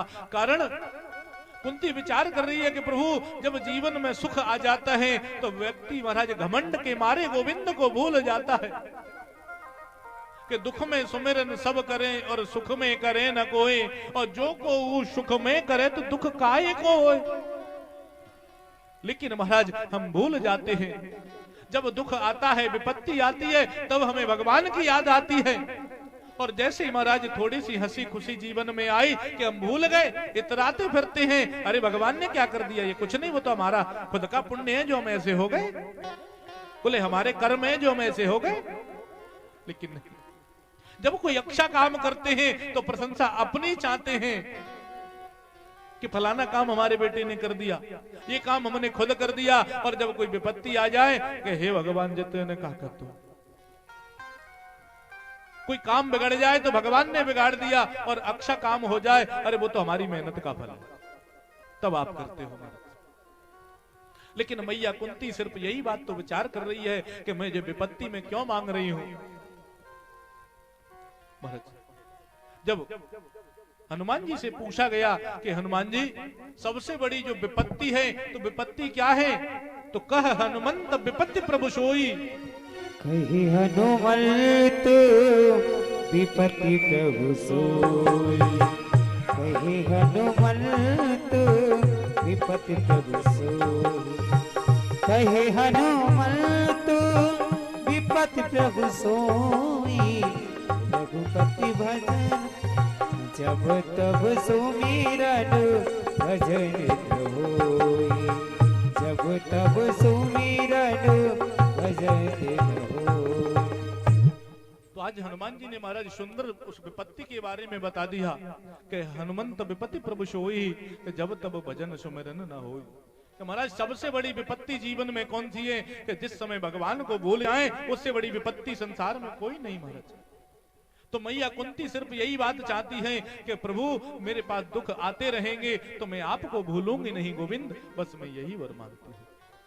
विचार करिए मैया कुंती के चरित्र पर एक निगाह डालो महाराज, दर्शन करो कुंती का चरित्र।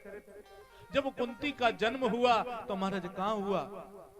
मथुरा के राजा हैं शूरसेन, उनके घर में कुंती का जन्म हुआ। लेकिन शूरसेन के मित्र थे महाराज कुंती भोज नाम के राजा, वो बचपन में मांग करके ले गए तो कुंती का महाराज लालन पालन दूसरी जगह जाकर के हुआ। उन्होंने नाम दे दिया कुंती भोज। कुंती भोज ने के नाम के कारण महाराज उनका नाम कुंती हुआ। लेकिन उनके घर पर जब शूरसेन के यहाँ जन्म हुआ तब उनका नाम था प्रथा। दूसरे घर में आए तो महाराज दूसरे घर में लालन पालन होता है। आज देखो आप किसी का बच्चा दूसरे के घर रहे तो उस प्रकार का लाड़ प्यार दुलार नहीं मिल पाता महाराज। उसके बाद में महाराज किशोरावस्था को प्राप्त हुई तो कुंवारे में ही महाराज एक पुत्र पैदा हो गया, तो लोक लज्जा के भय से उस बालक को महाराज यमुना जी में प्रवाहित कर दिया। उसके बाद महाराज थोड़ी और आगे गई तो महाराज जब विवाह हुआ तो विवाह कैसे पुरुष से हो गया कि जो पांडु रोगी था महाराज, जो पीलिया रोग था, उसको ऐसे व्यक्ति से विवाह हो गया महाराज, उसका भी सुख नहीं मिला। उसके बाद में महाराज थोड़े समय के बाद में और महाराज कुछ अश्वनी कुमारों के दिए हुए मंत्र थे, उन मंत्रों के कारण महाराज उनके घर पुत्र पैदा हो गए। अब पुत्र पैदा हो गए, इधर उनकी जो दूसरी एक सहेली है सखी माद्री, तो माद्री के लिए भी दो पुत्र हुए, नकुल सहदेव। एक दिन महाराज पांडु माद्री के पास चले गए तो महाराज सहवास की कामना से तो उनकी गोविंदाय नमो नमः। महाराज भरी जवानी में विधवा भी हो गई। उसके बाद महाराज उनके 5 पुत्र हैं, 5 पुत्रों के लालन पालन का दुख विचार करो। और कैसे घर में कि जहां जेठानी के 100 पुत्र और हमेशा मारने की चाह में जिसके घर में रहे और महाराज उस घर में उसके पुत्रों के लिए षड्यंत्र होता हो तो वो मां कभी सुख से सो सकती है क्या? विचार करो ऐसे बात का। उसकी जेठानी के 100 पुत्र हैं और कभी लाक्षागृह में महाराज जलाकर के मारना चाहते हैं, कभी जहर देकर के मारना चाहते हैं, लेकिन पूरा जीवन कुंती का कष्ट में बीता और आज उनके पुत्रों के प्रताप के कारण महाराज रणभूमि में युद्ध जीत गई और महाराज आज भारत के सम्राट उसके पुत्र हो गए। लेकिन कुंती फिर भी क्या मांग रही है कि गोविंद मुझे मेरी झोली में दुख डाल दो।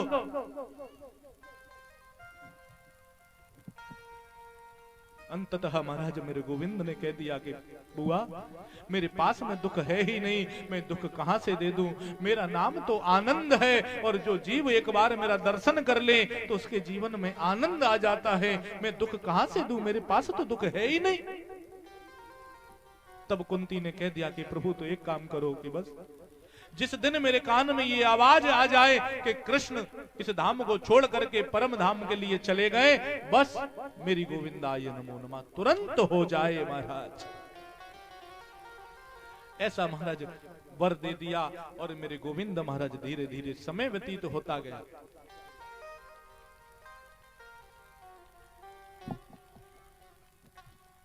तो ज्यादा नहीं, आधा घंटा ले लूं आप सीधा दे थोड़ा। बोली सतगुरुदेव भगवान की। आज महाराज जैसे ही मैया जो कुंती हैं उनको मेरे गोविंद ने वर तो दे दिया और वर देने के बाद में महाराज धीरे धीरे मेरे गोविंद द्वारका के लिए चले गए। और जब मेरे गोविंद द्वारका के लिए गए उसके बाद महाराज इधर क्या होता है हस्तिनापुर में आज समय आ गया और समय जैसे ही आया तो उस बालक का जन्म हो गया जिस बालक की गर्भ में मेरे गोविंद ने रक्षा की थी। अब उस बालक का जैसे ही जन्म हुआ तो वो पालती मार करके बैठ गया। अब पालती मार करके बैठा तो परत इक्षितः इति परीक्षितः, तो महाराज वो चारों तरफ देख रहा है कि जिसने मेरी गर्भ में आकर के रक्षा की और वो कहाँ है। तो महाराज सबने आकर के और उसका नाम महाराज परीक्षित रख दिया। अब जैसे ही मेरे गोविंद को मालूम पड़ा कि मेरी बहन के घर में पौत्र हुआ है, सुभद्रा के नाती हुआ है, तो आज मेरे गोविंद छोचक लेकर के आए। छोचक है हम कहते हैं पछ, तो मेरे कन्हैया छोचक लेकर के आए, बढ़िया सुंदर कुर्ता पाजामा टोपी लेकर के, और उस बालक को उन्होंने सुंदर आशीर्वाद दिया उस बालक को। और मेरे गोविंद ने महाराज धीरे धीरे समय व्यतीत होने के बाद आज अर्जुन मेरे गोविंद को छोड़ने के लिए जा रहे हैं। अब जब अर्जुन महाराज उनको छोड़ने के लिए जाते हैं तो मेरे गोविंद द्वारका चले गए। और द्वारका जाने के पश्चात इधर महाराज जो युधिष्ठिर महाराज हैं, एक दिन क्या होता है कि शिविर के बाहर और युधिष्ठिर हैं, युधिष्ठिर बड़ी जोर से करुण क्रंदन कर रहे थे। अब युधिष्ठिर जो हैं करुण क्रंदन कर रहे हैं, रो रहे थे। अब रोने का कारण क्या है? तो उनके जो रोने का कारण है, और वो रोने का कारण है कि हमारे बंधु बांधव, हमारे सगे संबंधी और सभी मारे गए, अब ऐसे राज्य का हम क्या करें। युधिष्ठिर बैठे बैठे विचार कर रहे थे महाराज, तो युधिष्ठिर रो रहे थे। अब युधिष्ठिर के ये दुखी रहने का समाचार जब मेरे गोविंद को मिला, तो महाराज गोविंद का पुनः पदार्पण होता है। और आज मेरे जो गोविंद हैं, और मेरे गोविंद महाराज युधिष्ठिर को एकांत में बैठा करके और वही गीता के ज्ञान का उपदेश और युधिष्ठिर को करा रहे हैं। सुंदर सा उपदेश दिया, सत्संग कराया, लेकिन युधिष्ठिर को उसका उपदेश समझ में नहीं आया। युधिष्ठिर को पूरी गीता का ज्ञान एकांत में बैठ करके दिया मेरे कन्हैया ने, लेकिन युधिष्ठिर की समझ में कुछ भी नहीं आया। विचार करिए, अर्जुन को गीता का ज्ञान दिया रणभूमि में, जहां महाराज मार काट होने वाली है, और भयंकर भीड़ के मध्य में अर्जुन को गीता का ज्ञान दिया, तो अर्जुन की समझ में पूरी गीता का ज्ञान आ गया। और आज एकांत में बिठा करके, जहां कोई शोरगुल नहीं, सवेद शांति है, तो शांति के बीच में और महाराज उसका जो वर्णन है गीता का युधिष्ठिर को दिया, लेकिन युधिष्ठिर की समझ में एक शब्द भी नहीं आया। इसका कारण है महाराज, कारण क्या है? युधिष्ठिर कभी भी गोविंद को अपने से बड़ा मानते ही नहीं। युधिष्ठिर कन्हैया को मानते हैं कि ये हमारे मामा का लड़का है और हमसे छोटा है।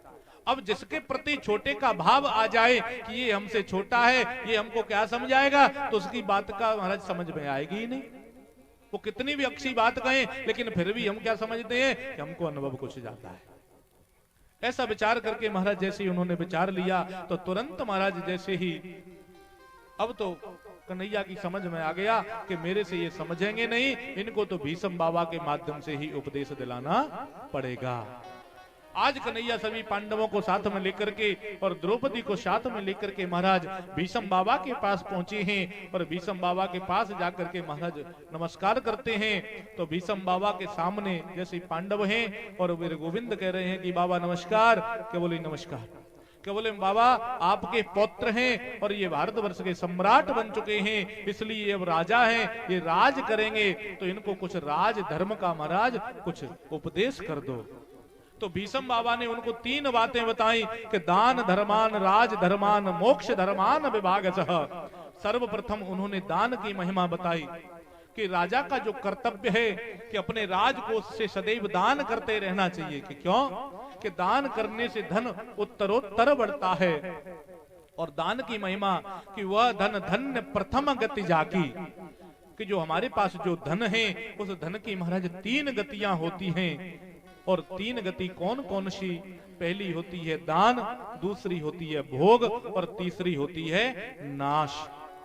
तो धन की प्रथम गति कि वह धन धन्य प्रथम गति जाकी, तो महाराज उस सदग्रस्त का धन धन्य है कि जिसका धन दान में लग जाए।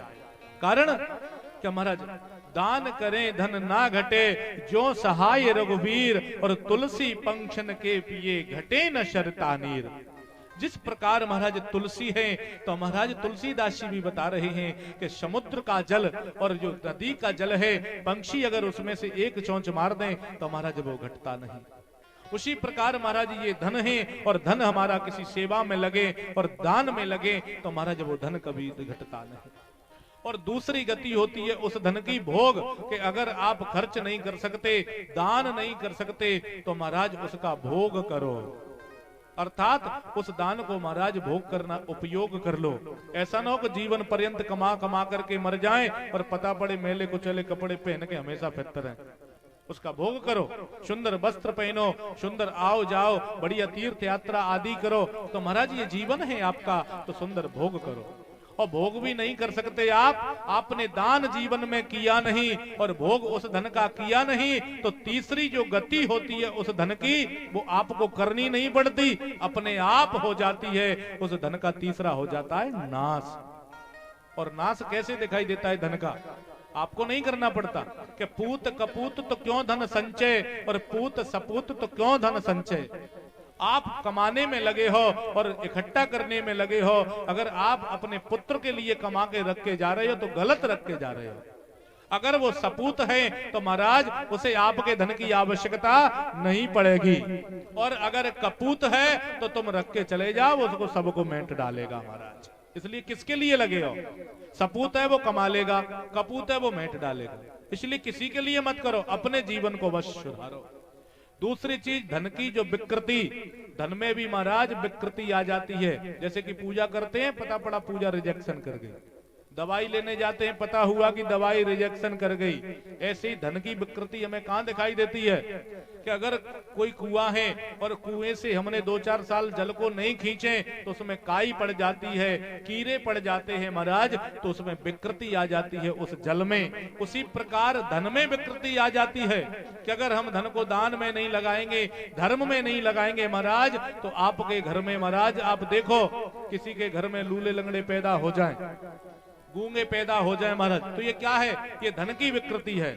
आप देखना, जो पुलिस वाले होते हैं आदि, डॉक्टर आदि होते हैं, जो ज्यादा गरीबों को सताते हैं, तो पैसा तो उनके पास बहुत होता है, लेकिन उस पैसे का भोग करने वाला उनके घर में नहीं होता। कारण क्योंकि धर्म से नहीं किया, उन्होंने धर्म नहीं किया। तो इस प्रकार धन की विकृति दिखाई भी देती है। उसके बाद महाराज उन्होंने दान धर्म की महिमा बताई। दूसरा बता दिया राज धर्मान। बोले राजा का कर्तव्य क्या है कि शरणागत की रक्षा करो, हमारी शरण में कोई आ जाए उसकी रक्षा करो। उसके बाद में महाराज के पाप होते हुए अपनी आंखों से कभी देखो मती, अगर उस पाप को रोकने की सामर्थ्य है तो रोको, अगर नहीं रोक सकते तो वहां से हट जाओ। दूसरी चीज, अतिथि देवो भव, अतिथि का सत्कार करो, ये राजा का धर्म है। दान धर्मान, राज धर्मान, और उसके बाद तीसरा बता दिया मोक्ष धर्मान। अगर ये मानव का शरीर मिला है तो ये खाने पीने के लिए नहीं मिला, खाते पीते तो महाराज पशु भी है। पशु को आप महाराज ढील दो तो खाते पीते हैं, बढ़िया दिनचर्या करते हैं, नित्य क्रिया भी करते हैं, बिल्कुल आपकी तरह। सुबह जगोगे, खाओगे पियोगे, रात को सो जाओगे, दूसरे दिन फिर वही वृत्ति, खाओ पियो सो जाओ। तो ये क्या है? ये पशुवत काम है। इसलिए मानव शरीर आपको मिला है किसके लिए? अपना खुद का कल्याण करने के लिए, कि मानव शरीर हमको गोविंद ने दिया। कि उस गोविंद का हमारे ऊपर कृपा है कि 84 लाख भटकने के बाद मिलता है महाराज, और एक बार मिला है तो उसके बाद फिर नहीं मिलेगा, ये कोई गारंटी नहीं है हमारे। अगर एक बार मिला तो अपने इस श्लोक और उस श्लोक को महाराज सुधारो और मोक्ष धर्म का पालन करो, क्योंकि राजा का कर्तव्य उन्होंने बता दिया कि दान धर्मान, राज धर्मान और मोक्ष धर्मान विभाग सह, कि प्रजा पालन भी करो, राज धर्म का पालन भी करो, और अंत में अपने मानव शरीर जो मिला है उसका भी पालन करो। ऐसे उपदेश जब भीष्म बाबा उनको दे रहे थे तो महाराज उसी बीच में द्रौपदी को हंसी आ गई। अब जैसे ही द्रौपदी को हंसी आई तो बाबा ने पूछा, अरे बेटी क्यों हंस रही है? अरे नहीं नहीं बाबा, बस वैसे ही हंसी आ गई। अरे वैसे नहीं आ सकती बेटा, तेरी हंसी में कोई ना कोई तो कारण है।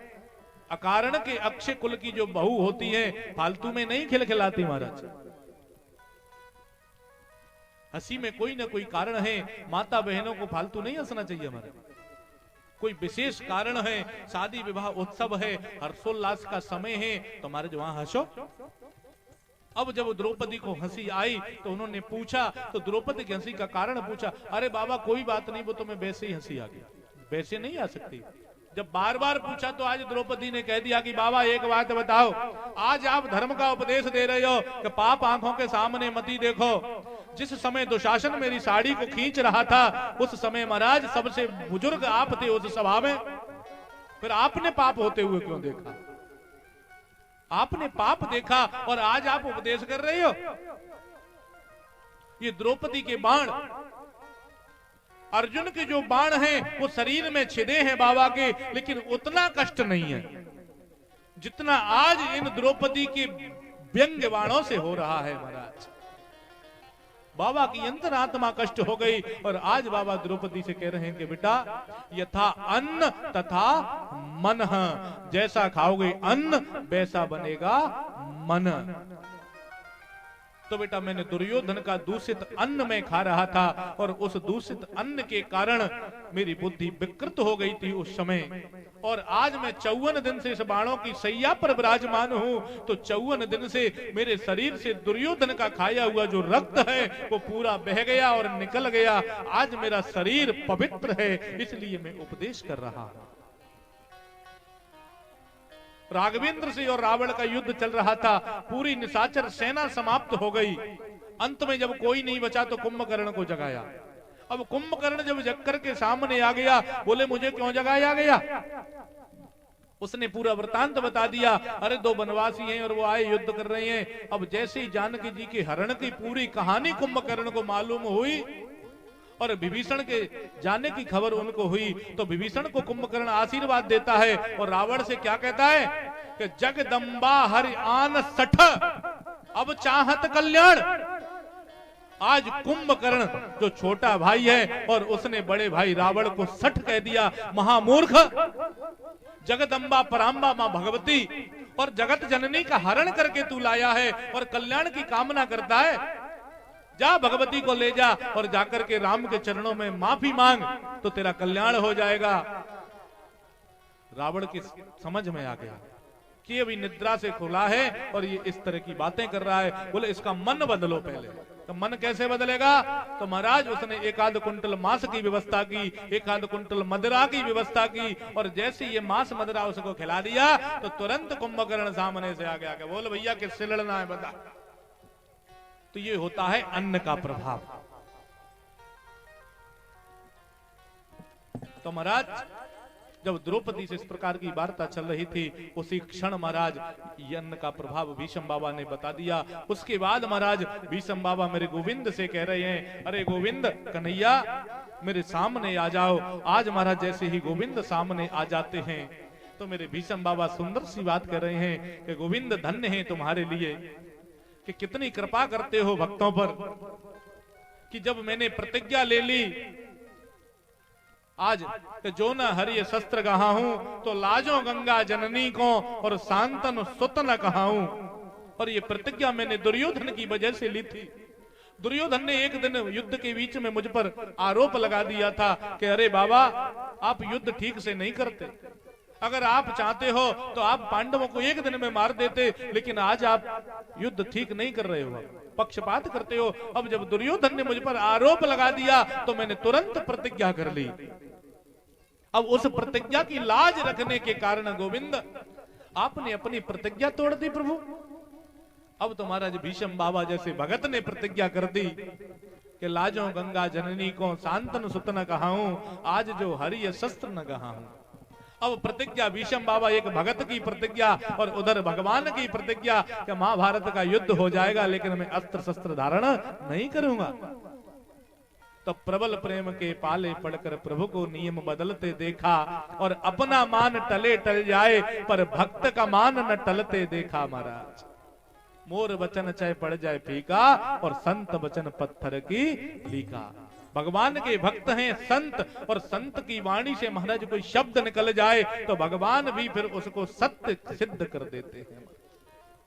तो महाराज भीष्म बाबा उस झांकी को याद कर रहे हैं कि प्रभु वो झांकी को ध्यान में रखता हूं मैं कि जब मैंने अर्जुन पर बाणों की बौछार शुरू कर दी और रथ से अर्जुन गिर गया तो आपको ऐसा लगा कि आज अर्जुन बचेगा नहीं, तो तुरंत आपने रथ के पहियों को उठाया और उठा करके मेरी ओर दौड़ पड़े प्रभु। और महाराज जब कोई व्यक्ति अपनी प्रतिज्ञा को तोड़ देता है, कहकर के पीछे को लौट जाता है, तो फिर महाराज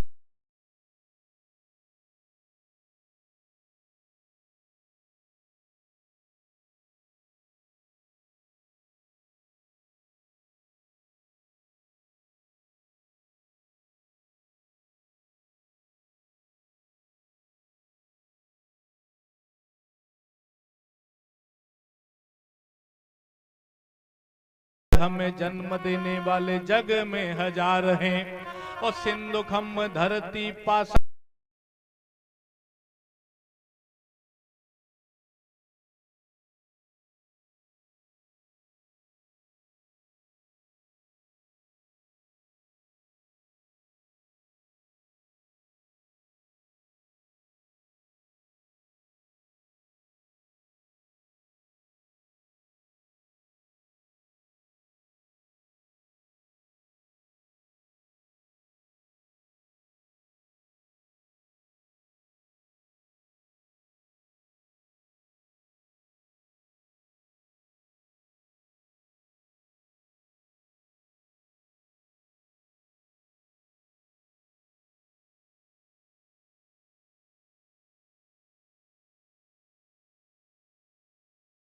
प्राण तन से निकले, इतना तो करना स्वामी, जब प्राण तन से निकले। गोविंद नाम लेकर, गोविंद नाम लेकर, जब प्राण तन से निकले।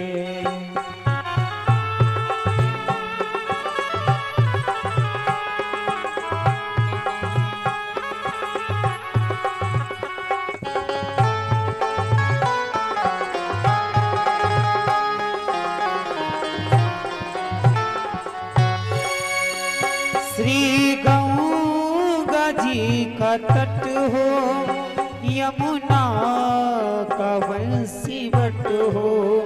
श्री गंगा जी का तट हो, यमुना का वंशीवट हो। मेरा सांवरा निकट हो, मेरा सांवरा निकट हो, जब प्राण तन से निकले, इतना तो करना स्वामी, जब प्राण तन से निकले।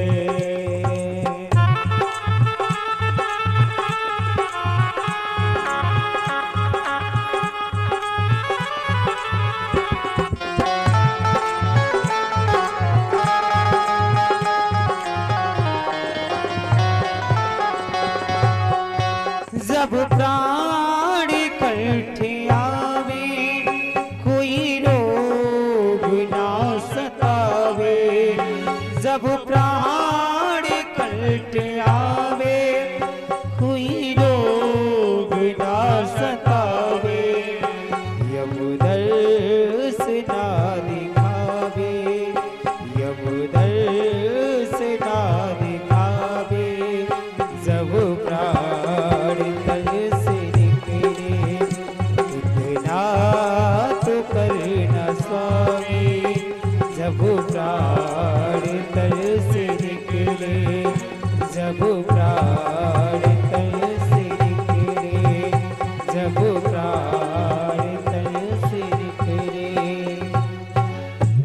बोले सद्गुरुदेव भगवान की जय हो। आज भीष्म बाबा ने सुंदर और मेरे गोविंद की स्तुति की कि प्रभु अंतिम जब मेरा समय आए तो वही झांकी जो रथ का पहिया लेकर के आप और पीतांबर आपका पृथ्वी पर गिर गया, वही झांकी को सामने देखता हुआ और मैं इस शरीर को छोड़ना चाहता हूं मेरे गोविंद। भीष्म बाबा ने अपनी बुद्धि रूपी जो पुत्री है उसका वर्ण महाराज मेरे गोविंद के श्री चरणों में कर दिया। इस प्रकार भीष्म बाबा महाराज उन्होंने सुंदर स्तुति की और पांडवों को सुंदर उपदेश दिया। तत्पश्चात महाराज आज कथा का विश्राम इसी जगह, उसके पश्चात कल कथा ठीक 11 बजे से प्रारंभ। आज कुछ आप लोग थोड़ा देरी से आए तो कथा देरी से प्रारंभ हुई। आप लोग कृपा करेंगे थोड़ा जल्दी आएंगे तो कथा 11 बजे प्रारंभ है। 11 का ही समय है, पर्चे में 11 से 4 का समय दिया है, तो कोशिश करें कि हम भी 11 बजे ही प्रारंभ करें। बोले सद्गुरुदेव भगवान की जय। सभी भक्त आरती के बाद में प्रसाद और आरती ग्रहण करने के बाद ही प्रस्थान करें। और आरती से पहले ही मैं सूचित कर देता हूं तो जो भी बाहर से पधारे हुए संत महात्मा हैं, संत महात्मा या अतिथि, उनके भोजन प्रसादी की व्यवस्था, क्या नाम उनका,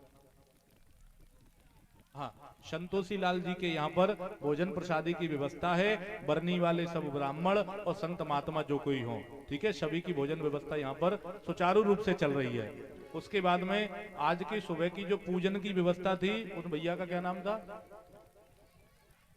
राम, और रामजीत भैया की तरफ से आज भागवत जी की पूजा की व्यवस्था उनकी ओर से थी। पूजन की सामग्री वगैरह सभी उनकी थी। उनके लिए भी और सभी भक्तों के लिए जो भी बढ़ चढ़ करके इस आयोजन में हिस्सा ले रहे हैं या कुछ भी दान राशि अपने सहयोग से कर रहे हैं, सभी के घर के लिए और सभी के बंधु बांधवों के लिए, बच्चों के लिए भैया व्यास मंच से ढेर सारी शुभकामनाएं और सभी के लिए ढेरों आशीर्वाद।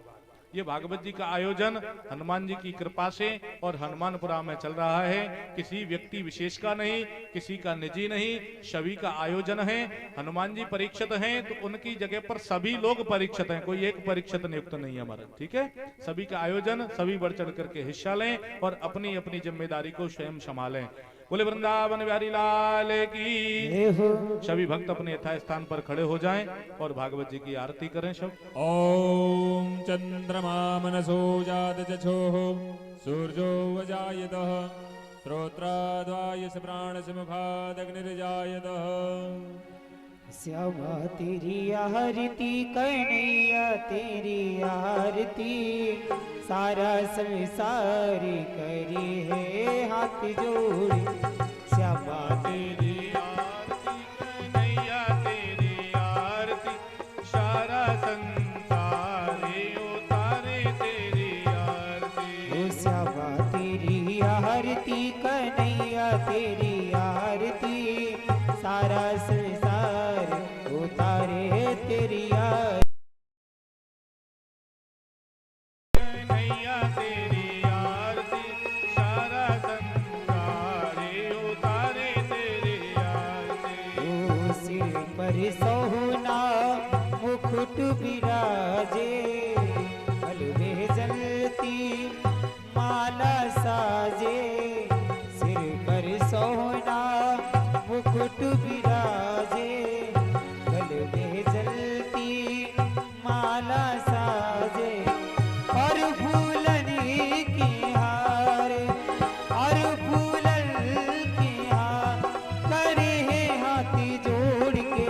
श्यामा तेरी आरती कन्हैया तेरी आरती सारा संसार करी है हाथ जोड़ के।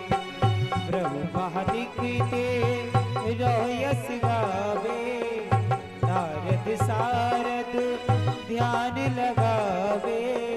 ब्रह्मा दिखते रोयस गावे नारद सारद ध्यान लगावे। और करे जयकार और करे जयकार करे है करी जोड़ के। श्यामा तेरी आरती कन्हैया तेरी आरती सारा संसार करे है हाथ जोड़ के।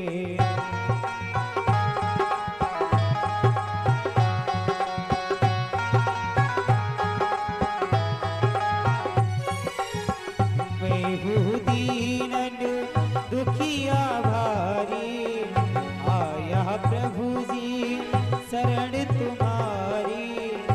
रखियो लाज हमार श्री राधे रखियो लाज हमार करे हैं हाथ जोड़ के।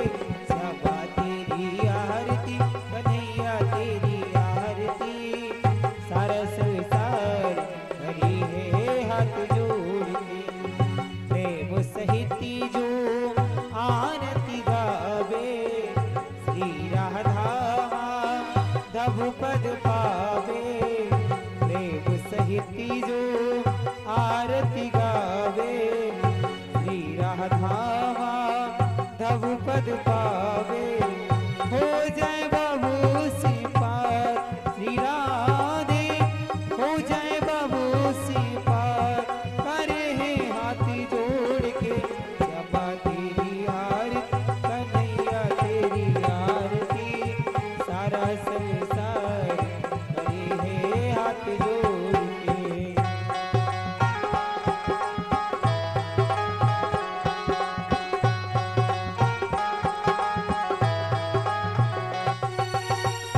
आरती कीजे हनुमान लला की दुष्ट दलन रघु नाथ कला की। जाके बल से गिरिवर कांपे रोग दोहों से जाके निकट न जाके। अंजनी पुत्री माँ बलिदाई सतन के प्रभु सदा सहाय। देवी रघु नाथ पठाए लंका जारी सी या सुदिलाए लंका सकोटे समुद्र सिखाई जात पवन सुत बरने न जाए लंका जारे सुर संहारे सिया राम जी के काज समारे लाहे सजीवन प्राण उबारे लक्ष्मण मूर्छित पड़े सकारे बैठी पातारे तोरे जमकारे अहि रावण की भुजा उखारे बाही भुजा असुर दल मारे दाहिने भुजा सहित जल तारे सुर नर मुनि आरती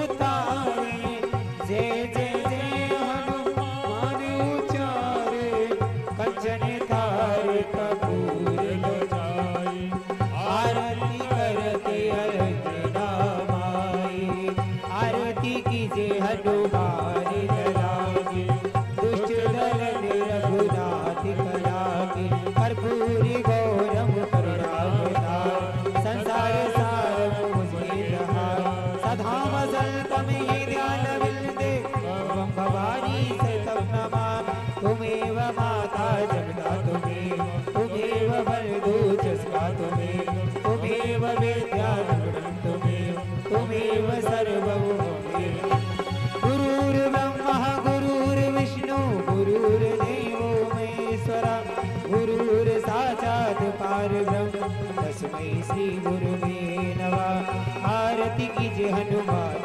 लाल दुष्ट दलन रघुनाथ